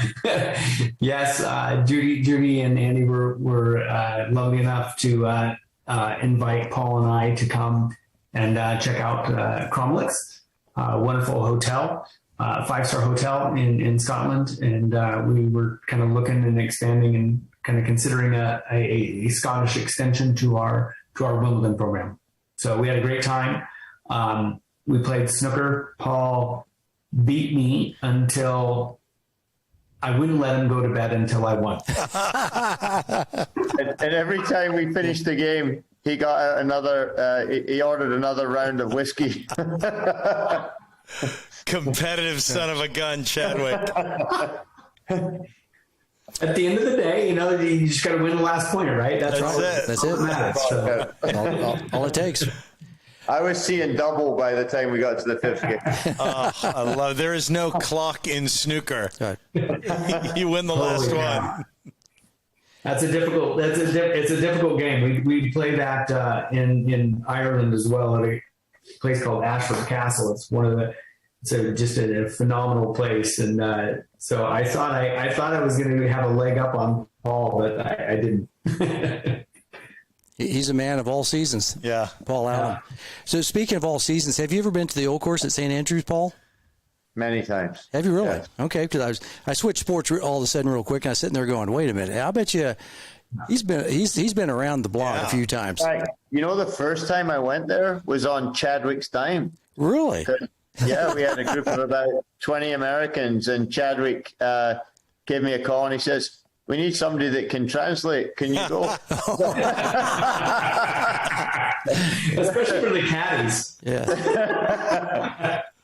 So you've all heard the Robin Williams little skit. Look, give us a clip. I love this. So have you ever wanted to go on a linguistic adventure? Go and hang out with a Scotsman. He can wear a skirt and not even care. Can you imagine being the man that invented golf? You got a wee gopher stick with a thing on the end, and you try to hit it in a hole. Oh, that sounds quite easy. Oh, aye, but we're going to put it about 300 yards away, and we're going to put sand and grass and water in the way just to mess with you. And you'll hit your ball in the long grass, and you'll be in there like whacking away with a tire iron, and you'll feel like you're going to have a stroke. Aye, that's what we'll call it. We'll call it a stroke. And then we're going to put a wee flat bit of grass at the end with a wee flag just to give you hope. So you're going to do this one time? What? No, we're going to do it 18 times. 18 times. Love it. That was word for word. Yes. Well done, Paul. Cheers, mate. Excellent. Cheers. So Do William Wallace as well if you get really stuck for entertainment. no, that was. Can you give us a freedom? Can you give us one big guttural freedom? lying in your beds many years from now, would you no give every day from this day to that day just for one chance to come back here and tell the English they can take your lives, but they can't take your freedom? You're the man. That was awesome, Paul. Do your relatives, friends, back in Scotland, do they think you've been Americanized? Do you go back into your dialect when you go back over to Scotland? Can you bring it back really fast? My parents used to say my accent was mid-Atlantic, but the problem now that I go back, I get teased. I think I'm Canadian or something. It's like it's a cocktail. That's funny. All right, mountains or beach? Mountains or beach? Real quick. Either one of you. Yeah, Easy one for me, guys. Beach for me. I grew up on the beach, and I'm going to retire on the beach. Tenerife, actually, if you're interested. Tenerife. Do you know where that is? Europe, Spain. Yeah, Spain? Okay. There Spain, we go. Canary Island. Okay. Yeah, see, I knew AJ would know. He's an international man here. What about geography geek? Really, geography geek. Chadwick, what about you? Mountains or beach? Yeah, I'm gonna say beach. Although I'm not gonna be a beach on the ocean. I'm gonna be a beach on a lake. So, Oh, great answer. yeah, For fresh water. I love the fresh water. Yeah, I'm with you. Love everything you can do on a lake. So, for sure. Last question in this segment: sunrise or sunset? Sunrise, sunset. Chadwick. Sunrise. Sunrise, really early morning. Love it. Yeah, I love getting up early and just being there, having the warm sun hit your face. That's perfect. So do you get up like at 5:30, 6 o'clock every morning, or? No, not. I used to, not anymore. But yeah, we're up pretty early. I know Lane Evans had to leave a little while ago. He's getting up at 3 a.m. He said. Yeah, he works out at 3, so he doesn't wait for the sun to warm his face and then go work out. It's like 3 a.m. Come on, Lane. Jeez. He gets it done before the sun. Take a break. Oh, man. It's like 3 a.m. and he's sitting there just posting stuff on Facebook. Where is everybody? And I was like, everybody's asleep, Lane. Yeah, Come he on. sleeps 9 to 3, that guy. What about you, Paul? Sunrise, sunset? I'm a sunset guy. I like to see the green flash drop below the horizon on the ocean. Yeah, very nice. So, all right, let's go to the third set real quick. We're going to round the corner here really fast here. We've kept you guys here a few moments here, but this has been a lot of fun. We're going to bring it back to tennis, the great game. Indoor or outdoor tennis? Chadwick, indoor, outdoor tennis? Outdoor tennis. Really? For sure. Oh, yeah. Outdoor. Grew up playing. I mean, I started playing indoor, moved to Arizona, outdoor. Yeah, without a doubt. Outdoor hard court, outdoor clay, outdoor grass. Outdoor grass, if I can. The best. Oh, yeah. I'd take grass over it. Yeah, for sure. And then I would go hard court, and then I would go clay. Paul, what about you? I agree with Chadwick on the outdoor. It's tennis traditionally is an outdoor sport. It has all the elements. Although in Scotland, of course, that's a little tricky.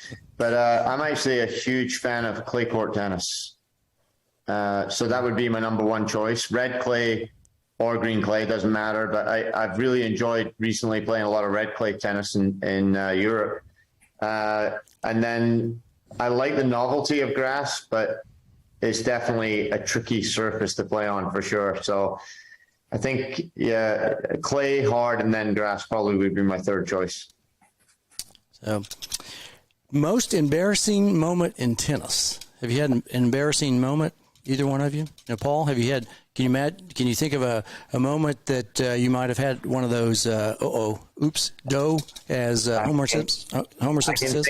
I can think of one in particular, which is actually quite appropriate at the moment. So, when I was leaving college and I had accepted a job as a phys ed teacher in Cairo, I was contacted by another teacher in the area who I'd gotten to know, who also apparently had accepted a job in the same school in Cairo. And she asked, would I like to come and stay at her parents' house for a few days before we flew out from Heathrow Airport to Cairo? And I said, where do you guys live? And she said, well, we live in Windsor. She said, just come to the station, I'll pick you up. So I get to the train station and there's a black limo waiting to pick me up. I'm like, it's kind of fancy. So we get in the limo and we drive right in the front door of Windsor Castle. The Windsor. Wow. I'm like, that's kind of interesting. Are we going for sightseeing? She goes, actually, I couldn't tell you for security reasons, but Dad is one of the chefs for the Queen. Oh, wow. So we get in there, and the next morning, she said, my mom and her friends really are big tennis fans. They love to play tennis. They were wondering if you'd like to be the fourth, but you have to wear all white. So I had to get my whites and go out to the grass court tennis. And so we're playing on the Queen's tennis court, me and these three middle-aged ladies. And I was at the time 23. And we're in the warm-up.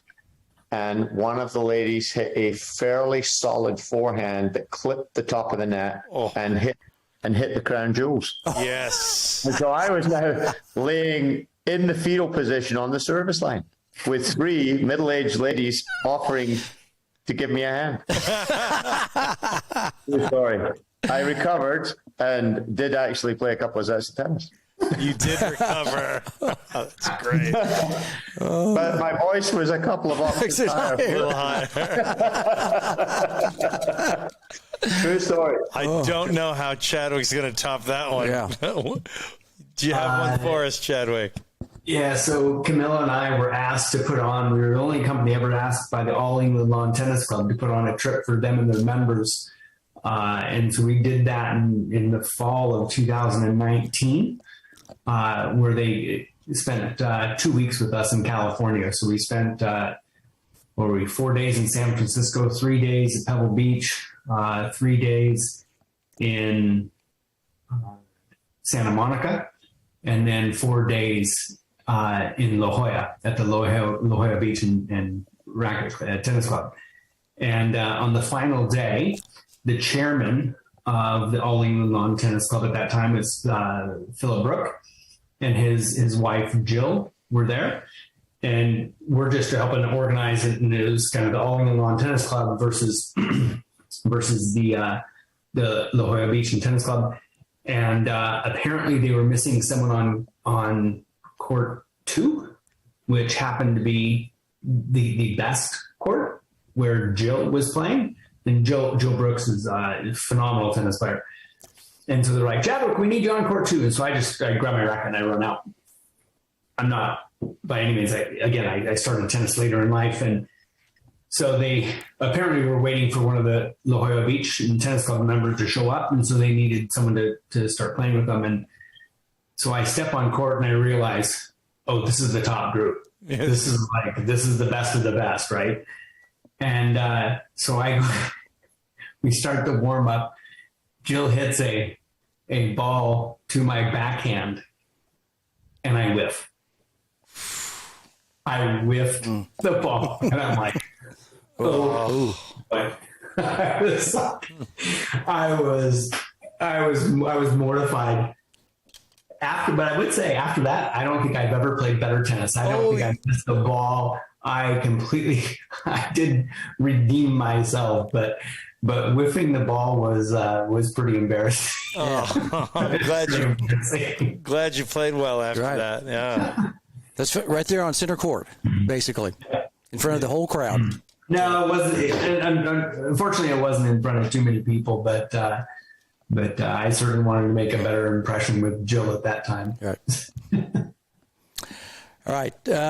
This is a loaded question because I know you all have traveled quite extensively, and it could be any different way that you could kind of think about this. Favorite tournament, and this could be from all the way back in Washington to the Idaho State Open to the Glasgow Open, or all the way to Wimbledon to Australia. Australian Open. Open. I don't even have to think about that. So right out of the bat. I mean, golly. Australian Open by far. It's called the Happy Slam. Yep.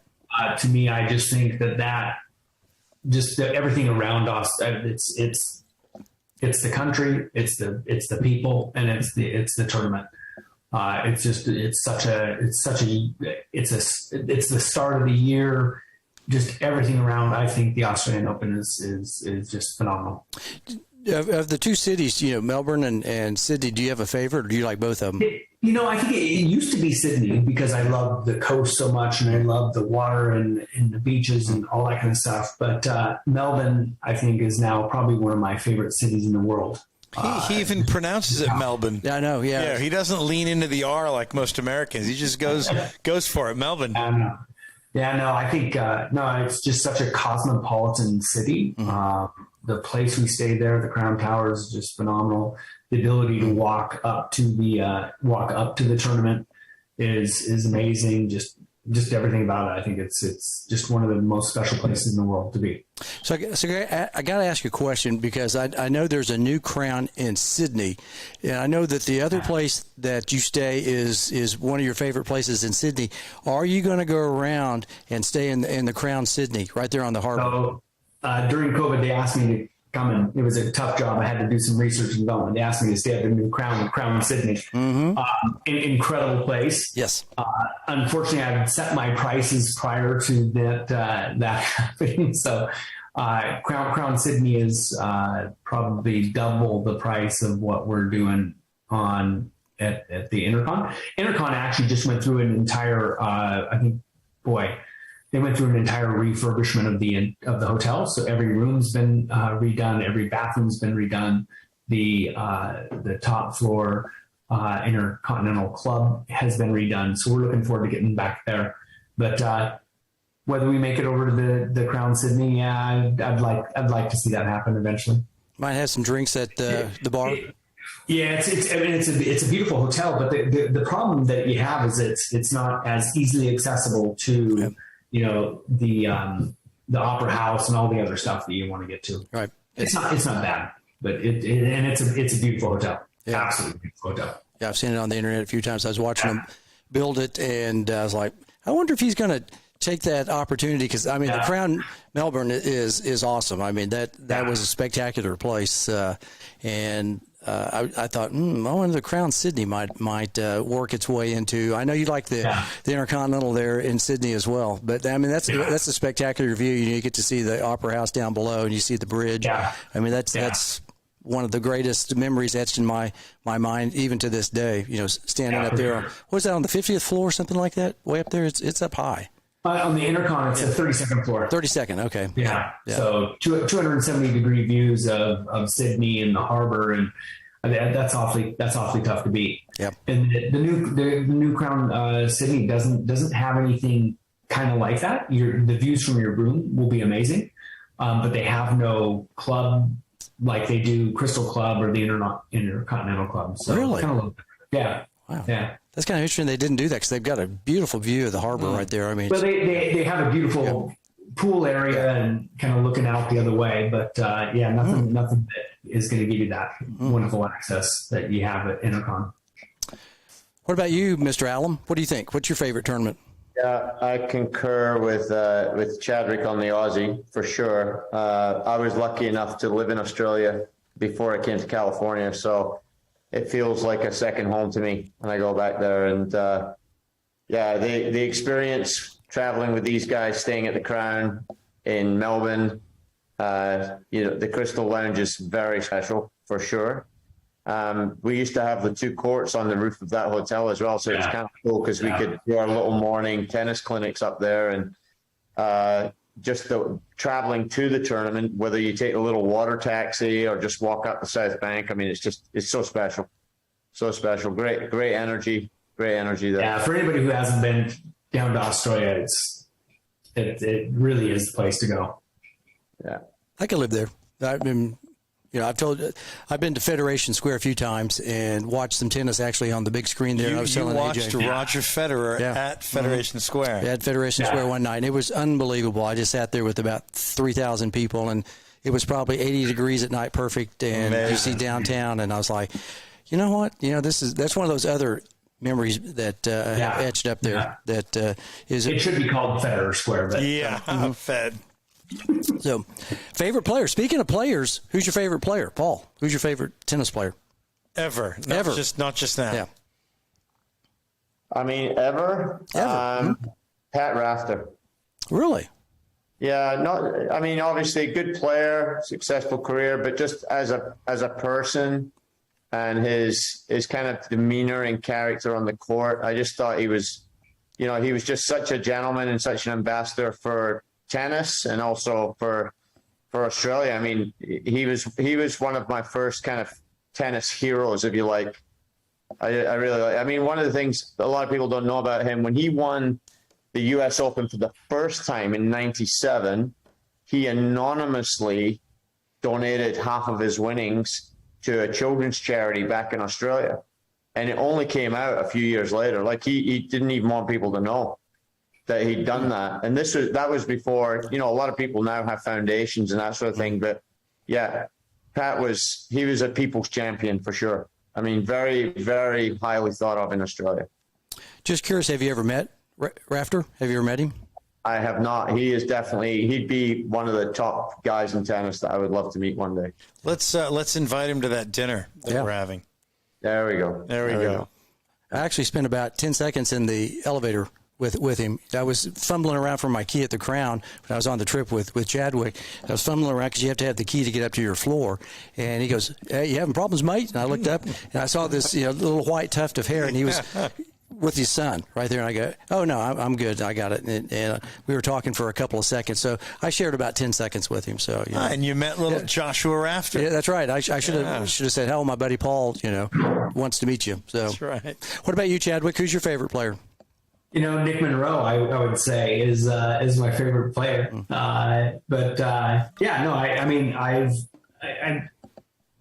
If we're talking about someone else, it's gonna be Fed.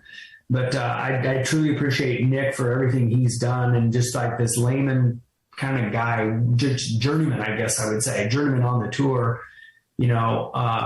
Even now at 40 years old, when he just retired, still probably one of the fittest guys on the tour. And just his whole demeanor. The first time I ever went to a tournament with him was in the U.S. Open, and we're walking through the Waldorf Astoria, and Stan Wawrinka is like hailing Nick down, like, "Hey, Nick, like, come over, hey, I want to say hi." Right? And that's what I think he's just so well respected on the tour, and just everybody that I've met has always just nothing but nice things. Quite a good commentator too, right? He's a phenomenal commentator. Yeah. So no, I've always just enjoyed watching him. I love the work ethic. Love the just. I'm gonna get after it, and if I'm not talented enough, I'm gonna work more. And that's what it's what he's done his entire career. So hats off to him. Yeah, Rafa, what do you think about that? Well, Nick Monroe, no, he's fitter than me, no, as is Paul, no. I very much enjoy to watch Nick play doubles, singles, triples. I don't care. Yep. No, you'd probably like to meet these guys, wouldn't you? I'm honored to. I'm very, very sad I'm not invited to the dinner with Churchill, no, Queen, Roger. I gotta work hard and make the guest list one day, no. Pretty funny, right? That's good stuff right there. That's pretty good. That's great. We like to humor ourselves. Yeah, he's got a couple other voices out there but yeah, he does a pretty good job right there. All right, last two questions, then we'll let you guys go. If you wouldn't have been involved in sports, what would you be doing, Paul? I'm a big fan of kind of the outdoors, and so I almost actually pursued a career in kind of outdoor pursuits, as it were. So hiking, climbing, kayaking, horse riding, everything outdoors, just to enjoy nature. So I'd probably try and find a career some way that let me spend more time in nature. I mean, I love traveling, so an opportunity to travel and see different parts of the world, for sure. So like park ranger, maybe? I don't know about park ranger, because I like to be with a lot of people. I think the park ranger thing can be a little bit isolated. But yeah, for me, something where I'm in the outdoors, kind of spending time with people. What about you, Chadwick? What would you be doing? Architect. Architect? Really? Yeah, I would have been an architect. So came real close to doing that, actually. So I know you have an accounting background, but did you take some architectural classes at Boise? No, I was originally supposed to go to Montana State rather than Boise State. Mm-hmm. Montana State, I was going to walk on to the football team there. They had a wonderful architecture program. And so went to Boise State, and they didn't necessarily have that. So I got into accounting, but I've always loved architecture. I think that, I've always loved it. Continue to be fascinated by it. Yeah. Were you designing buildings, or you were more of a... Both. I wouldn't big office buildings, but I really love architecture of homes and just seeing different methods and styles and how things have evolved. So, yeah, I've always loved architecture. Interesting. Yeah, you learn something new every day. Definitely. All right, last question. This is the big question we like to end with. And this will be interesting from both your all's perspectives. If you could do make a change in tennis, you're the commissioner of the great game, and you can make any changes or just leave it alone the way it is. What would you do, Paul? Would you leave it the way it is? And it can be anything: college tennis, pro tennis. It can be the court dimensions. This is just an open-ended question we like to ask everybody. You're the commissioner of the great game, and you've been entrusted to do something or nothing. What do you think? I'm actually quite a big fan of the coaching. So I think they should. It's still a little gray for me what's allowed and what's not allowed. I think they just need to kind of ideally allow the coaching. I think it would actually increase engagement. I think it would bring another element into the game. Whether it's coaching on, probably not on every changeover because that would slow the game down too much, but I think certainly on between sets for sure. I think coaching could be a big factor. And then also I think for spectators engagement, I think, a little bit more insight from the coaches as to, what's going on with their player. You see it in a lot of other sports. You don't see it as much in tennis, and it's been kind of a bone of contention, right? Some maybe coaching when it's not fully allowed, that sort of thing. So I think we just diffuse that situation and actually make it legal. That's one of the things I agree with Johnny Mack's been kind of promoting that for quite a while. He's been promoting kind of formalizing the whole coaching arrangement so that it's not an issue anymore. I know AJ and I disagreed on this. I agree with you. I think AJ's more the fact that you want to be the traditional, have the person think out there. I love the entertainment angle, and I love the set break angle. I also love the purity of the game where, you're out there fighting like in boxing, right. Boxing without bloodshed, and it's you're on your own. So I really see both sides, but the interesting compromise that I love is to not do it every change of ends and to just do it set breaks and to let the crowd hear it. That's what I'm into. Like, that's the part of it that I love. Like Tursunov and Sabalenka? The best. Do y'all remember that? Dmitry Tursunov, when Arena Sabalenka called him down out of the stands a couple years ago, and he went down and looked right at her, on the changeover, didn't say one word for 60 seconds, and went back up to the stands. The camera did not love it. It was the funniest. Oh, you can look at it on YouTube. Even the commentators on Tennis Channel, they were dying laughing too, because I remember watching. I was like, "What the hell's he doing?" And there's nothing. He's just looking at her like, and she didn't want to say anything. Just one of those great dead air moments in broadcasting. It's so funny. 60 seconds of nothing, and it was just funny. It just, I guess you just wanted to come down and just say hi or something. Yeah, but That's pretty good. Yeah. What about you, Chadwick? I think the biggest change I'd like to make is don't let kids play singles matches until they're like 14. I think that a lot of us get it all wrong. We're, the USTA, and not just the USTA, but a lot of the tennis federations, they're out there trying to create the next number one.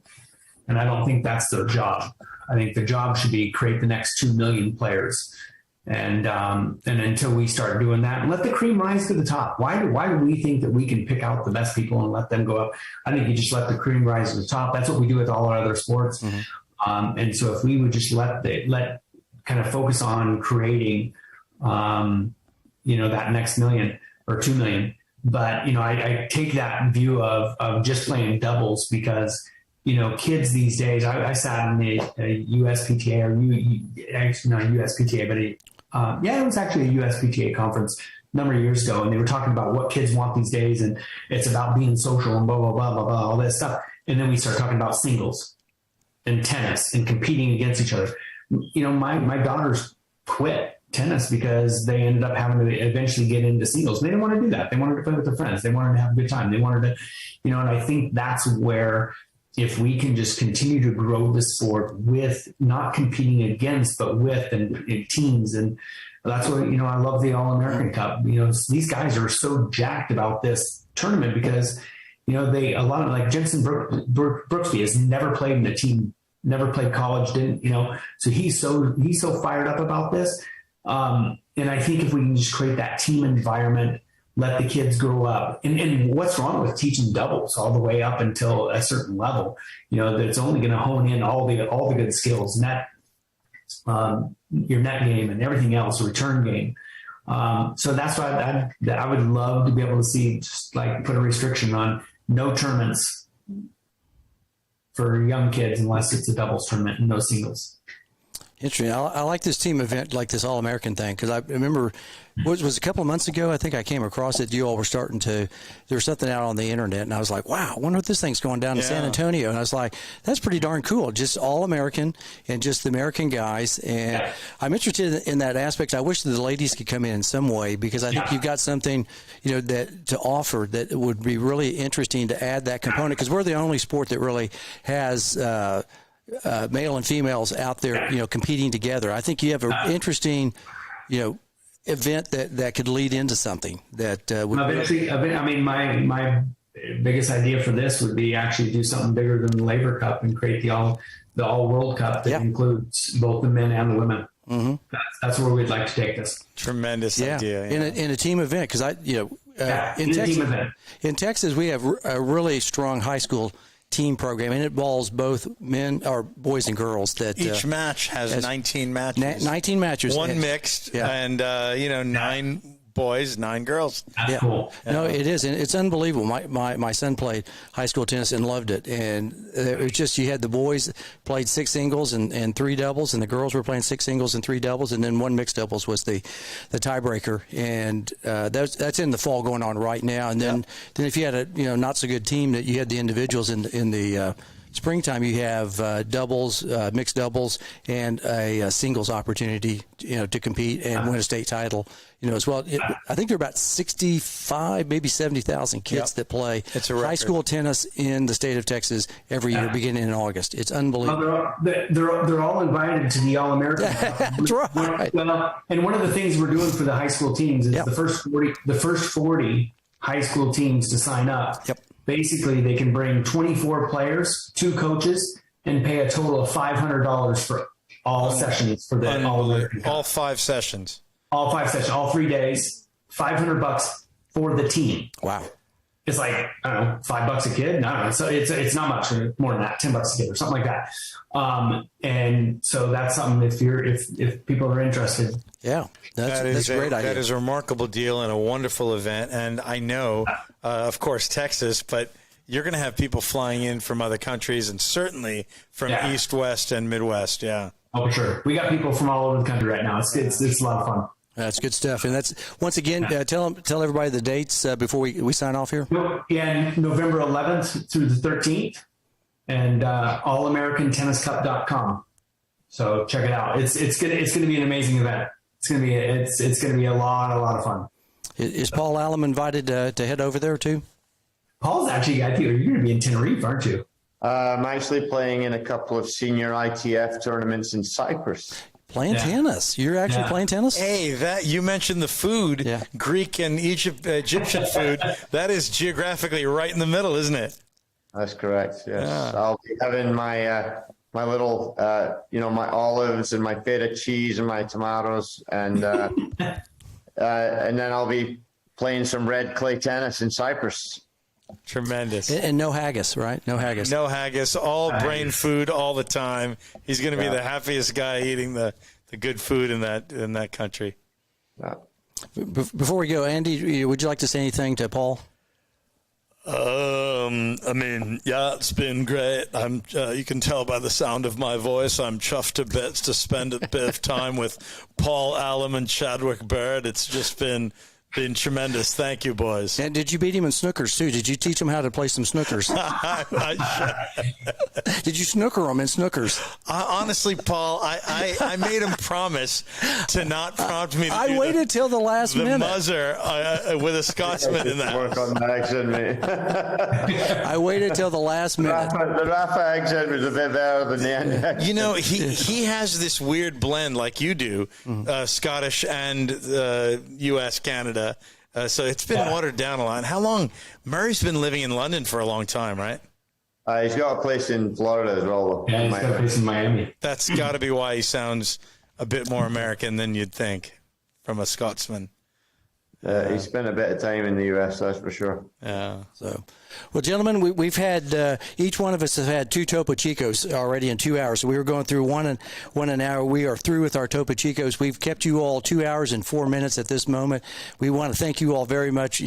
For time well spent. I know AJ and I we were looking forward to this. We were talking about the interview coming up, and we appreciate you all moving back a week as well, because normally we were going to do this on the 25th, but to be able to move this on the 18th was very nice of you all to do this, and time well spent. 2 hours of fun and conviviality right here. Tremendous, fellas. You guys are both delightful, and it was awesome learning from both of you. A lot of fun. Thanks for all you guys are doing for the game of tennis. It's awesome, and certainly in the state of Texas too. So we're excited. Well, we're going to look forward to seeing you November the 11th through the 13th down in the Alamo City, right? Got a little firework going on down there, right?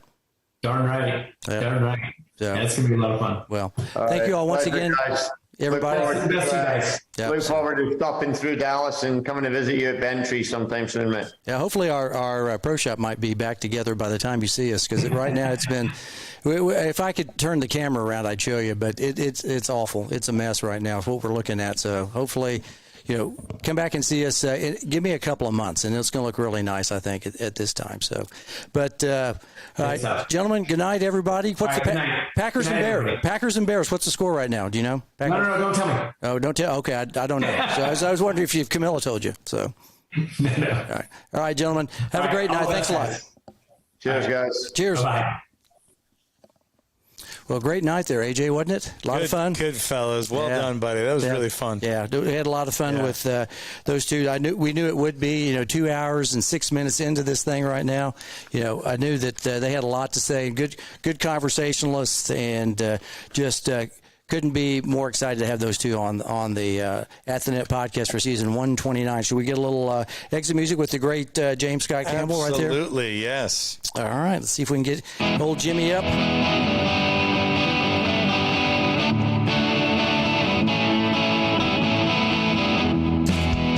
Everybody, thanks for listening to Season 1, Episode 129 of At the Net Podcast. Join us in 2 weeks. That's right. We'll be off next week. That's right. I'll be out of town next week. For Sunday night. Sunday night at least, yeah. But in 2 weeks, who have we got, my friend? That would be Damian Spizzo. That's right. Noted Austin, Texas tennis coach and pickleball player as well. Professional, and he's originally from Australia. Yes. Despite the Italian last name. Aussie. So we'll have a good time. Kind of like Nick Kyrgios. That's right. He has kind of an interesting name too, right? Great last name. That's right. But also join us on Wednesday nights, as Adrian was saying. We do a little thing called tennis shorts, right? Yeah. I always ask, hey, what's in Craig Bell's tennis shorts? And there's not a whole lot. You find out on Wednesday nights, Instagram, 8 Central, 9 Eastern. And lastly, be sure to like and follow us on Facebook, YouTube, Instagram, and our other social media outlets. Plus, tell a friend of friends, as hopefully your peeps will like us and they'll become netheads, and we'll have a great convivial time, right? That's right. That's his nice way of saying like, share, subscribe, save, and tell your friends about us. Thanks, everybody. And that's the tennis news as